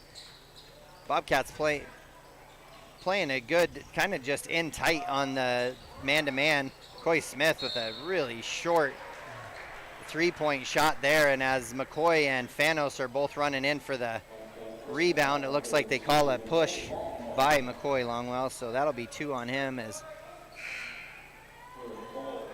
Will Cole checks into the game for Cody Bomengen, so his first few minutes into the game. And high pass up for Bradshaw. Bradshaw into Smith. Smith misses it. Cord gets a rebound. Looks like as Fanos runs for the ball, I think Cord got kind of frustrated and he does two-hand shove into the back and pushes him out of bounds. So Cord Simmerall will pull down with his second foul as well. Foul count 6 of 4. And the Cats aren't totally out of this game, Kevin. We're only down 7 points with a minute 16 left in the third. So it's just going to be a matter of being disciplined, playing some good defense, and hopefully making some shots. Right. Yeah, going to have to play really disciplined defense here. Being 6 fouls in this quarter, it could be a long fourth quarter with a lot of free throws if we're not careful. So ball goes over to McCoy Smith. McCoy to Fanos again. Lyman never in a hurry to get any shot up. They're looking for the best shot. They kind of just weave it around up top. I think it's kind of a UCLA move where they drive it and hand off. Pass over to, missed shot there by Gage Nielsen. Smith gets a rebound. He misses it. McCoy Smith then gets a rebound and then put back for 2. So again, those are tough. You pay lots of time taken off the clock. You get fatigued playing defense that long, and that's kind of the point, right? To fatigue you or to try to catch you off guard, get an easy bucket. Tough pass there by Gavin, try to force it into Jet, gets McCoy Smith gets his hands on it, knocks it out. So McCoy Longwell will take the ball out, try to set up an out-of-bounds play here. Jet Longwell with the ball in the middle of the key. Shot it up and immediately felt that it wasn't going in, did a great job of following his shot, but just a little bit of a tip from one of the Lyman players, knocked it off his hands, and ball goes out of bounds off Jet Longwell. So McCoy Smith now bringing the ball up with Will Cole on him defensively. Ball goes over to Fanos. Fanos passes into Bradshaw. Bradshaw working hard in there, and again, he's bouncy, so he's high and off the glass real fast. Well, and when you look at Bradshaw, you look at him, you don't think he's going to be that kind of a player. But like you say, he's got hops and he's got basketball intelligence. Yes, he knows does. where to be when the shot's taken. He's getting a lot of offensive boards, that offside rebound, and smart player. Yeah, he's playing really well, and that is the fourth foul on Cord Simmerall. I thought I just had him down for 3, but that was his fourth. So first of the 2 free throws is up and is good. Del Dukes checks in for the first time into the second half with just under 10 seconds left. Is that a 7.5 or 1.5 left there, Trav? That would be a 1.5. 1.5 left, so a quick shot on a rebound or a made shot here. Rebound there, passes out, Gavin with the ball. Del Dukes gets a rebound, pass to Gavin. Gavin just tries to turn and throw it up, and it's no good. So the missed free throw by Carter Bradshaw. End of 3 shows the Pinnacle Bank scoreboard. Bobcats trailing Lyman 29-19. And we will be back to start the 4th and final quarter of this game. Gotchi Rehabilitation and Wellness knows what it means to be on top of your game. For over 60 years, Gotchi has led the field in providing physical therapy, occupational therapy, and wellness in Thermopolis and their facilities in Worland, Basin, Powell, Cody, and Shoshone. Whether you're recovering from an injury, decondition, post-stroke, or just looking to take control of your health, you'll find years of dedicated experience paired with personal care at Gotchi Rehabilitation and Wellness. Learn more at gotchi.org. Did you know the Gotchi Rehabilitation and Wellness in Thermopolis also has something called the Gotchi Wellness Center? It's your dream gym with cardio equipment, cable machines, free weights and dumbbells, hydraulic resistance machines, and personal trainers that care about your goals. The Wellness Center is huge and includes a rock wall, pegboard, sled, tires, punching bags, squat rack, and a whole lot more. Check out the Senior Wellness class. To take the first step to a healthier you, visit gotchi.org. All right, and we're back here with the Pinnacle Bank scoreboard showing 29-19 Lyman Eagles leading the Thermopolis Bobcats by 10.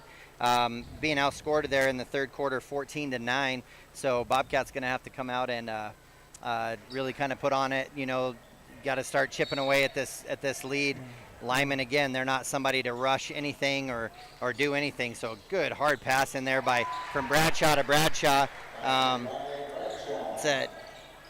I always love watching sideline plays, and that's an interesting sideline play. They run a stack with 3 guys up at the top and then just go and post Bradshaw up, and he throws a pass in there, and then it's just really a one-on-one game at that point. So a good post up there, and seeing some stuff out of Carter Bradshaw that I can't remember from the last time we watched him, and he's playing a really good game. Well, and normally, Kevin, if you're down 10 points, I wouldn't be too concerned about being able to come back. But in this game, 10 points is a quarter and a half worth of scoring. So I don't know if Thermop's going to be able to put this together or not. Right. They're just going to have to start running their offense well, and ball gets stripped there by McCoy Longwell. Braden Bradshaw with it, and he's got and Carter Bradshaw comes right in again, leaping, and just some tough plays there. Nothing really happened other than just a couple missed shots, and balls kind of bouncing around off of each basketball, bouncing off each other's hands. So ball comes back to Lyman Eagles. Carter Bradshaw with the 3 is going to miss short, and Gavin Chumway ends up with the ball. So Bobcat's going to bring the ball. They're going to have to try to get into their game and play with a little bit more tempo and not play so much in the half-court game. But it's what I think they're going to be trying to do here. If they can get a make, try to get into a press. Oop, a little late on the pass. Gavin with the fake pass and then pulls up 3, no good. Carter Bradshaw getting the ball again. Passes it up to McCoy. McCoy up to Nielsen. Nielsen gets it to McCoy in a deep 3. So kind of out of character for the Lyman Eagles now. They've taken 3 fairly quick shots as they've gotten the ball with a 12-point lead. Maybe feeling a little bit more freedom there. McCoy Longwell with a long way off shot there. He ends up in the hands of Fanos. Fanos passing it up to McCoy Smith. The gym is quiet. I feel that I can hear my voice more than I should. And Carter Bradshaw working hard inside, getting a rebound. Shot goes up. Gage Nielsen ends up with the offensive board. Goes up for the shot. Jet Longwell ends up with a foul. That's his 3rd. And Gage Nielsen will go to the line to shoot 2. I tell you, Kevin, I think Carter Bradshaw is both the Papa Murphy's Pizza player of the game and the Gatorade player of the game from that standpoint right now. But he's just both ends of the court just having a great game. Just excellent hustle. And I agree with you. I don't remember his presence that first time we played. I don't either. And so I apologize to him and his parents if they're listening, because I'm sure he was doing some great things and just didn't happen to see it. But both free throws are up and are good by Gage. Turnover there. Ball goes in to Cope Thomas, and Cope Thomas is up and makes it. So ball game's kind of getting blown open here. 16-point lead for the Lyman Eagles, 35-19. Zach Casey with a shot from the corner, and it is up and is good. So Zach Casey knocking down his first points of the game with the 3, our first points for the fourth quarter. Just under 6 minutes left in this fourth quarter. Bobcats down 35-22 to the Lyman Eagles, and we'll be right back. The choice is yours. Sutherland's Friends of the Family Plus Consumer Credit Card lets you choose from 5% off instantly at the register or special financing on qualifying purchases. That means no forms, no waiting, no rebates. You can choose 5% off instantly with your Sutherland's credit card. Got a big project? Choose special financing. The choice is yours with Sutherland's Friends of the Family Plus Consumer Credit Card. Subject to credit approval. Minimum monthly payment required. See store for details. Only at Sutherland's. Ever wonder why so many babies are delivered at Hot Springs Health in Thermopolis? Could it be the exceptional prenatal care offered by our providers? Or our convenient family practice clinics located in Thermopolis, Warland, Basin, Shoshone, and Riverton? Maybe it's our new OB suites with large jetted tub, or maybe it's the place where you know you can find all of this and more. All right, and we're back after the timeout. 35-22, Lyman Eagles lead the Bobcats. Long pass from Bradshaw into Nielsen. Nielsen will get it. Take it over to McCoy Smith. So again, this will be interesting to see how Lyman decides to run these last 6 minutes. Again, they can be very, very patient, pass up some shots that, sometimes are open, but looks like they're going to just work the ball, try to get it into Braden Bradshaw. He got the ball a couple times, passed up one shot where he was going to have to make a move, and then just sealed and got a good up and kind of an easy just layup there, Travis. Well, and I don't think that they had the right defensive match. Brody Potter's in and was not playing defense on Bradshaw, and Bradshaw's a good 5-6 inches taller than everybody else. Right, so and I think they're going to have to make an adjustment there. So it looks like we got screen. Offensive foul there. Yeah, I think illegal screen with Jet. He didn't make a call, right. though. Yeah, I know. Like he didn't show the scores table that anything happened there. So I guess I'm going to leave Jet with just the 3 fouls right now. See what happens. Maybe I'm not sure, but I don't need to know everything. I'm just here to talk about it. Maybe it was a travel. It might have been, yeah. So pass into Bradshaw, back out to Carter Bradshaw. Little pull-up jumper there. Good defense there by Brody Potter. Shot's no good. Gavin Shumway ends up with it. Zach Hasty drives in, goes up, and an offensive foul on Zach Hasty as Gage Nielsen steps in and takes the charge. So Zach Hasty, that's just his first. Cord Simmerall now will check back in with just over 4.5 minutes left in the game, as well as Schultz will come in for Gage Nielsen. Coy Longwell will come out, and McCoy Smith will come out for each team. So Bobcats are going to try to put on a little bit of pressure here. Ball goes in. When you have somebody big like that, but then also can handle the ball, it's a great weapon to be able to break a press with. Shot is up and is good for Cope Thomas, a 3-point shot there. And after the shot, Coach Hill with the Lyman Eagles are going to take a timeout. 4:23 left in the fourth quarter. Bobcats down 40-22 to Lyman Eagles, and we'll be back right after this.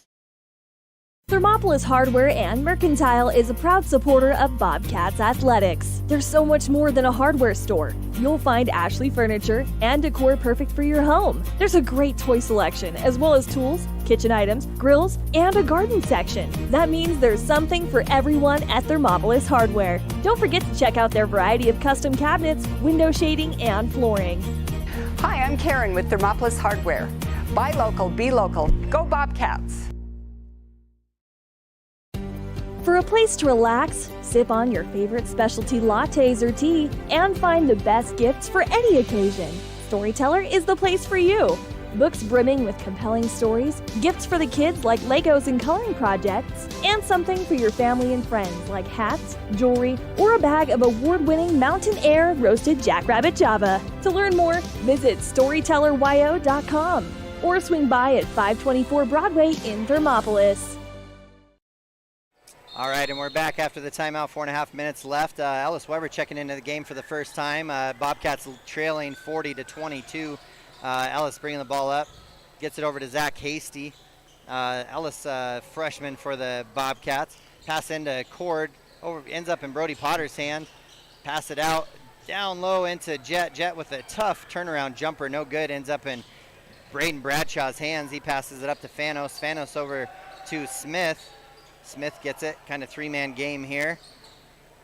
Smith sets a screen. Fanos tosses it down into Cope Thomas's hands. Down into Schultz. Schultz turnaround jumper from about 8 feet out. Good, and 2 points there. 42-22, 20-point lead now for the Lyman Eagles over the Bobcats. Cord with a long three, no good. Kind of falls to the ground as he takes a shot. Ball back into Thomas's hands, passes over to Fanos. Again, I'd like to, with the 20-point deficit, I'd like to see some pressure being put on, try to cause some turnovers here, because at this point, Lyman doesn't really need to do much with the ball if they don't want to. They're just totally playing their half-court game. Yep. They've kind of pulled the Bobcats out of their game. Travel there. Bobcats got their hands in on the ball, and Cope Thomas, as he jumped up, it kind of got stuck on his shoulder, and the ball goes out of bounds. So Andrew Hasty is going to come in for Brody Potter.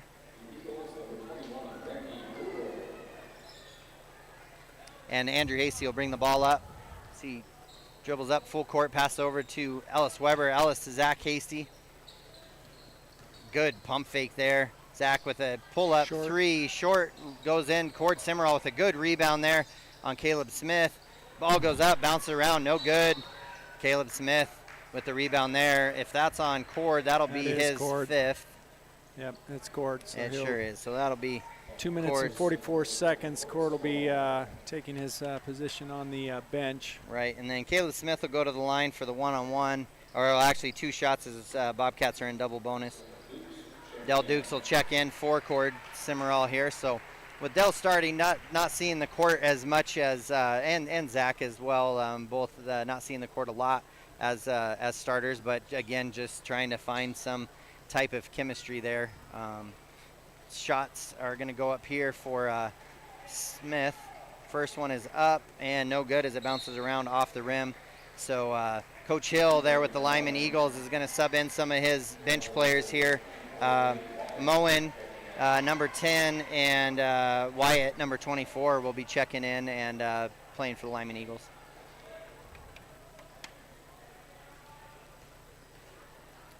Second shot for Caleb Smith is up off the front of the rim, and Zach Hasty with the rebound. Zach brings it up sideline, passes to his brother. Andrew drives it in, tough up and under shot. Ball goes into Jet's hands, and Jet Longwell with a putback shot. High pass, so a little bit of pressure here by the Bobcats. Good to see. Ball goes in to Moen. Moen passes over to Smith. Zach Casey getting in there. Great job. Ellis Weber getting the ball. Zach Casey with a long up. Oh, no good rebound. Dell Dukes with the rebound. Ball gets stripped away from him, but it looks like it will be a foul. So good offensive board by Dell Dukes. Is that on the ground? It looks like the ball's on the ground. Yeah, it looks like it was on the ground. They've only got 5 fouls to our 10 or 11 or 12 And fouls. that foul was on Aiden Wyatt, his first as he just checked into the game. So they'll run out of bounds play. Andrew Hasty throws the ball away to Cope Thomas. Cope's going to dribble between all the Bobcats all the way down, kind of out of control, but ultimately it looks like Ellis Weber kind of bailed him out, but they were both just going after the ball. Ellis just ended up kind of getting a hand on him, so that'll be foul there on Ellis Weber. Sending Cope Thomas to the line. He's got 5 points this quarter. Leading scores for this quarter has 9 altogether. First shot, is up and is good. And looks like Carter Bradshaw will be checking in, but he'll be checking in for the shooter. So Cope Thomas's second shot will be up here shortly. It is up and no good as well. Dell Dukes with another rebound. Great job there. Pass over to Zach, gets the ball. Dell bringing the ball up. Pass over to Zach. Gonna run a little screen and roll. Pass the ball over to Ellis Weber. Ellis into Andrew. Back over to Ellis. Shoot. Ellis pull up, jumper, good shot, no good. Dell fighting for a rebound, no good. Caleb Smith gets Zach Hasty, steps in, gets a rebound, or gets the steal and a putback. So 5 quick points for Zach in this quarter. Oh, good defense there. Ellis Weber with it. Pass up and under to Dell. So a little bit of life here as the game kind of winds down. Kind of our JVs against each other a little bit here. Younger kids. So a minute 25 left in the fourth quarter. 43-26 on the Pinnacle Bank scoreboard. Dell Dukes will go up for 2 free throws.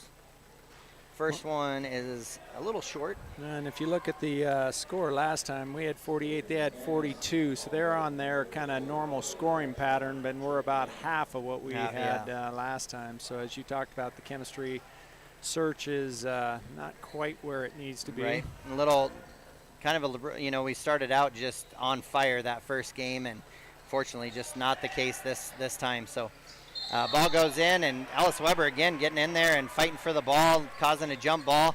So the ball will stay with Thermopolis Bobcats as Dell missed both of his free throws. Zach Casey getting ready to set it up, looking for another 3. Oh, comes out to the corner, and no good. But Dell Dukes gets it back again. So again, some boards for Dell as he's been fighting good in there. Ellis with the long 3 as well. No good. Dell Dukes with the rebound again. Up, gets blocked. Still fighting for the ball. Gets the ball knocked out. Gets it into Jet Longwell's hands, and Jet goes up and is good for the shot. So good work there. Carter Bradshaw with the ball, passes it up to Moen. Moen gets it over to Wyatt. Wyatt's going to dribble the ball up at the top of the key. 45 seconds left in this game. 43-28, Lyman Eagles leading the Bobcats, and I think Lyman's going to, I thought was going to be happy with having the lead, but they get it over into the hands of Moen, and Moen knocks it down, a 3-pointer. And as the ball gets into Zach Casey's hands, he tries to drive in, and they call pushing foul there on Moen. We finally get to bonus, so Zach will be shooting 1-1. 28 seconds left. Pinnacle Bank scoreboard, Thermopolis 28 and Lyman Eagles 46. First one is up and is no good, and they pull down the rebound there by Remy Brewer. And looks like they're going to call a foul on Dell Dukes as he's been working hard on those offensive boards, trying to get another one, tried to knock it out of Brewer's hands, and just happened to hit him on the arm. So Brewer's going to try to get in the scorebooks here and have a couple chances at shots here.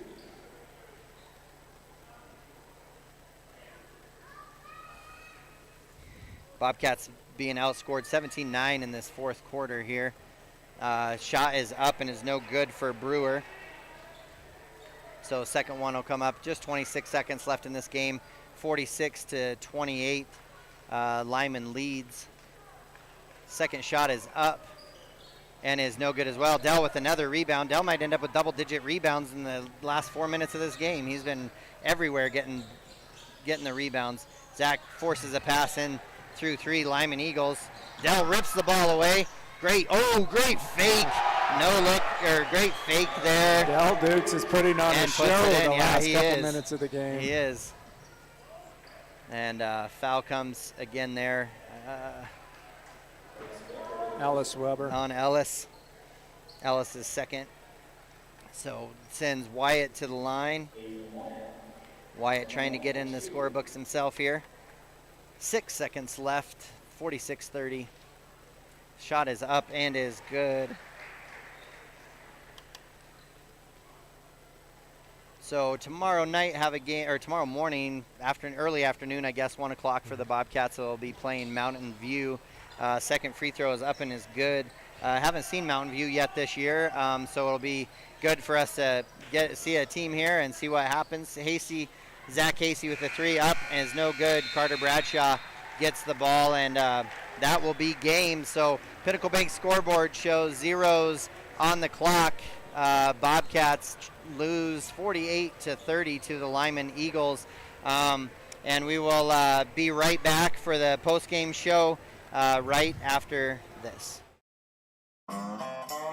One-Eyed Buffalo Brewing Company is proud to sponsor this broadcast of Thermopolis Athletics. Enjoy some of the finest prime rib around at One-Eyed Buffalo every Friday, Saturday, and Sunday. You cannot beat their menu full of mouth-watering items like the bison burger or the many different varieties of mac and cheese. Top it off with one of their locally brewed adult refreshments on tap. One-Eyed Buffalo Brewing Company, 528 Broadway in Thermopolis.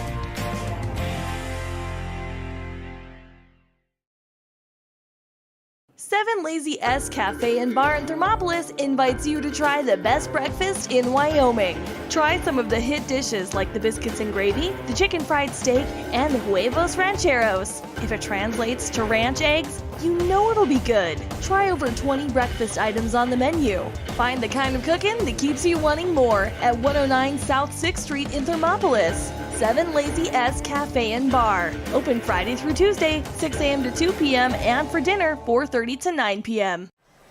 All right, and welcome to the Click It or Ticket post-game show here as we wrap up this game. Bobcats losing 48-30 to the Lyman Eagles. Shows, Bobcats got the better of them in the first game, and they kind of came out. Looks like maybe maybe a little bit different game plan as they match up with us and play. So, as far as we wrap up this game, again, trying to find that chemistry to change it up. So it'll be interesting to see, do we go with the same lineup tomorrow as we come and see Mountain View and the Buffaloes there, or do we stick with the same or change it up and see if something else works? And we're just going to have to wait and see what Coach Corpenine decides to do as we move forward with that. So game tomorrow will be at 1 o'clock. The Lady Bobcats are the game prior to that at 11:30. So we'll try to start our pregame just a little bit before that, towards the end of the boys JV game that is here at the gym as well. Those of you listening on 101.7 KDNO, just want to thank you for taking some time and listening, and those of you on WYO Today and streaming on YouTube, again, thank you to that, and to all our sponsors that this just wouldn't be possible if you weren't part of this. So again, thank you for that. And as we move forward for our One-Eye Buffalo stats of the game, we just want to look here moving forward. Lyman Eagles, a number of people getting on the scoreboard here. McCoy Smith with 7. Brigham Fanos ended up with 2 points. Carter Bradshaw with 12 had a really good second half in that game as well. Cope Thomas also had a really good second half, scoring 10 points. Gage Nilsson with 2. Braden Bradshaw with 4 points. Coleman Schultz with 6. Evan Moen with 3, and Aiden White with the 2 free throws there at the end of the game. So good scoring all the way around, a lot of scoring. Got some other younger kids off the bench for Coach Hill there to be able to get some points in there. So a good game for them, even when some of their bigger guys, the bigger scores and things were having more of a rough night. It looks like some, Carter Bradshaw and Cope Thomas both stepped up. So good there. And how about the Bobcats? Well, Kevin, again, just like at halftime, not a great lot to talk about. Jet Longwell did do a good job. He started the game and ends up with the high point for the Bobcats with 10, which is above his season average. So he did a good job both offensively and crashing the boards. Second high scored was Cord Simmerall, scoring a total of 7. We had Zach Hasty with his 5 points in the fourth quarter. Cody Bomengen with 4 points, Del Dukes with 2 points, and Gavin Shumway with 2 points. It's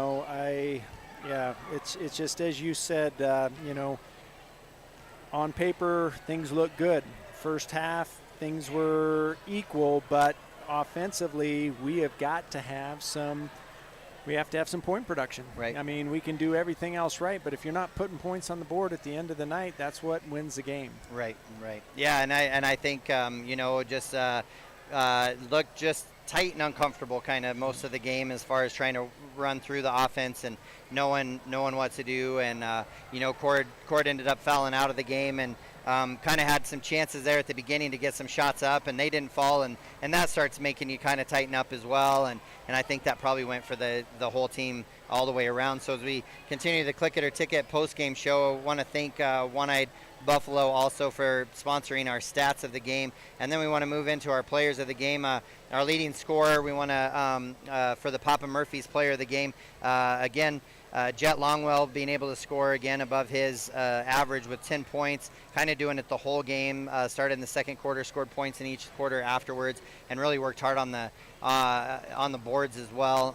Don't have the number of boards he had, but just again as the game flowed, it seemed like he was in there a lot.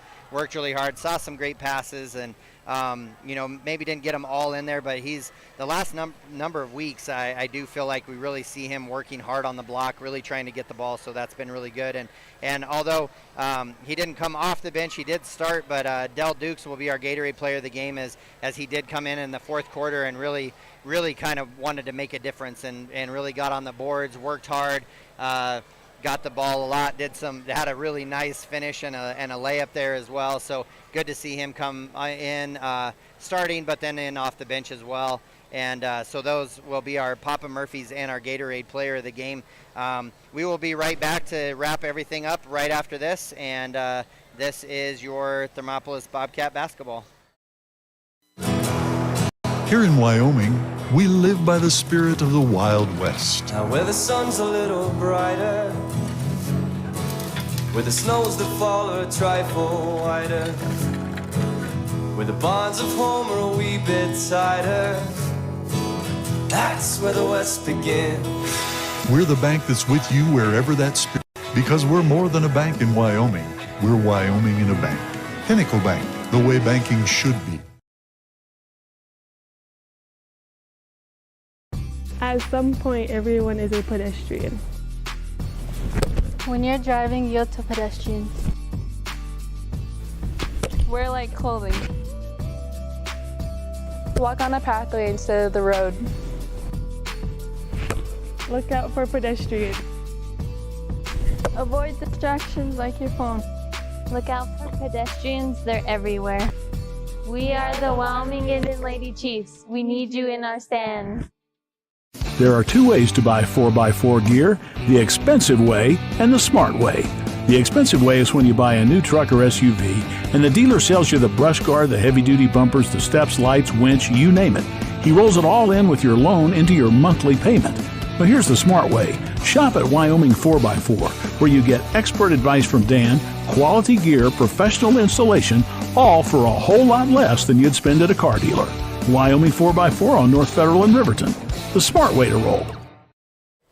All right, and the Click It or Ticket post-game show. Just again, want to thank all of our sponsors as we finish up and wrap up this game. Again, tomorrow games will be right here on 101.7 KDNO and WYO Today, streaming on YouTube. Tomorrow starting at 11:30 for the Lady Bobcats against the Mountain View Lady Buffaloes, and Bobcats and Buffaloes will match up at 1 o'clock right here on our home gym. So would like to get a home win into the books. So we will thank you again for taking the time and listening, and we will see you tomorrow. Enjoy your evening. I'm Travis Winger. I'm a financial advisor with Edward Jones, and we do, I pride myself on helping people with financial planning, achieving whatever goals are most important to them. The most valuable thing you have when it comes to planning for your future is time. The sooner you start and the more detailed your plan is, the better chance of success you have. First-timers are my favorite people to work with because they're hungry to learn, and coming to see me doesn't cost anything. I don't charge for appointments, I don't charge for anything. Come in, talk to me, and all you'll leave with is a little bit more knowledge than you came in with. Edward Jones financial advisor Travis Winger, 435 Arapahoe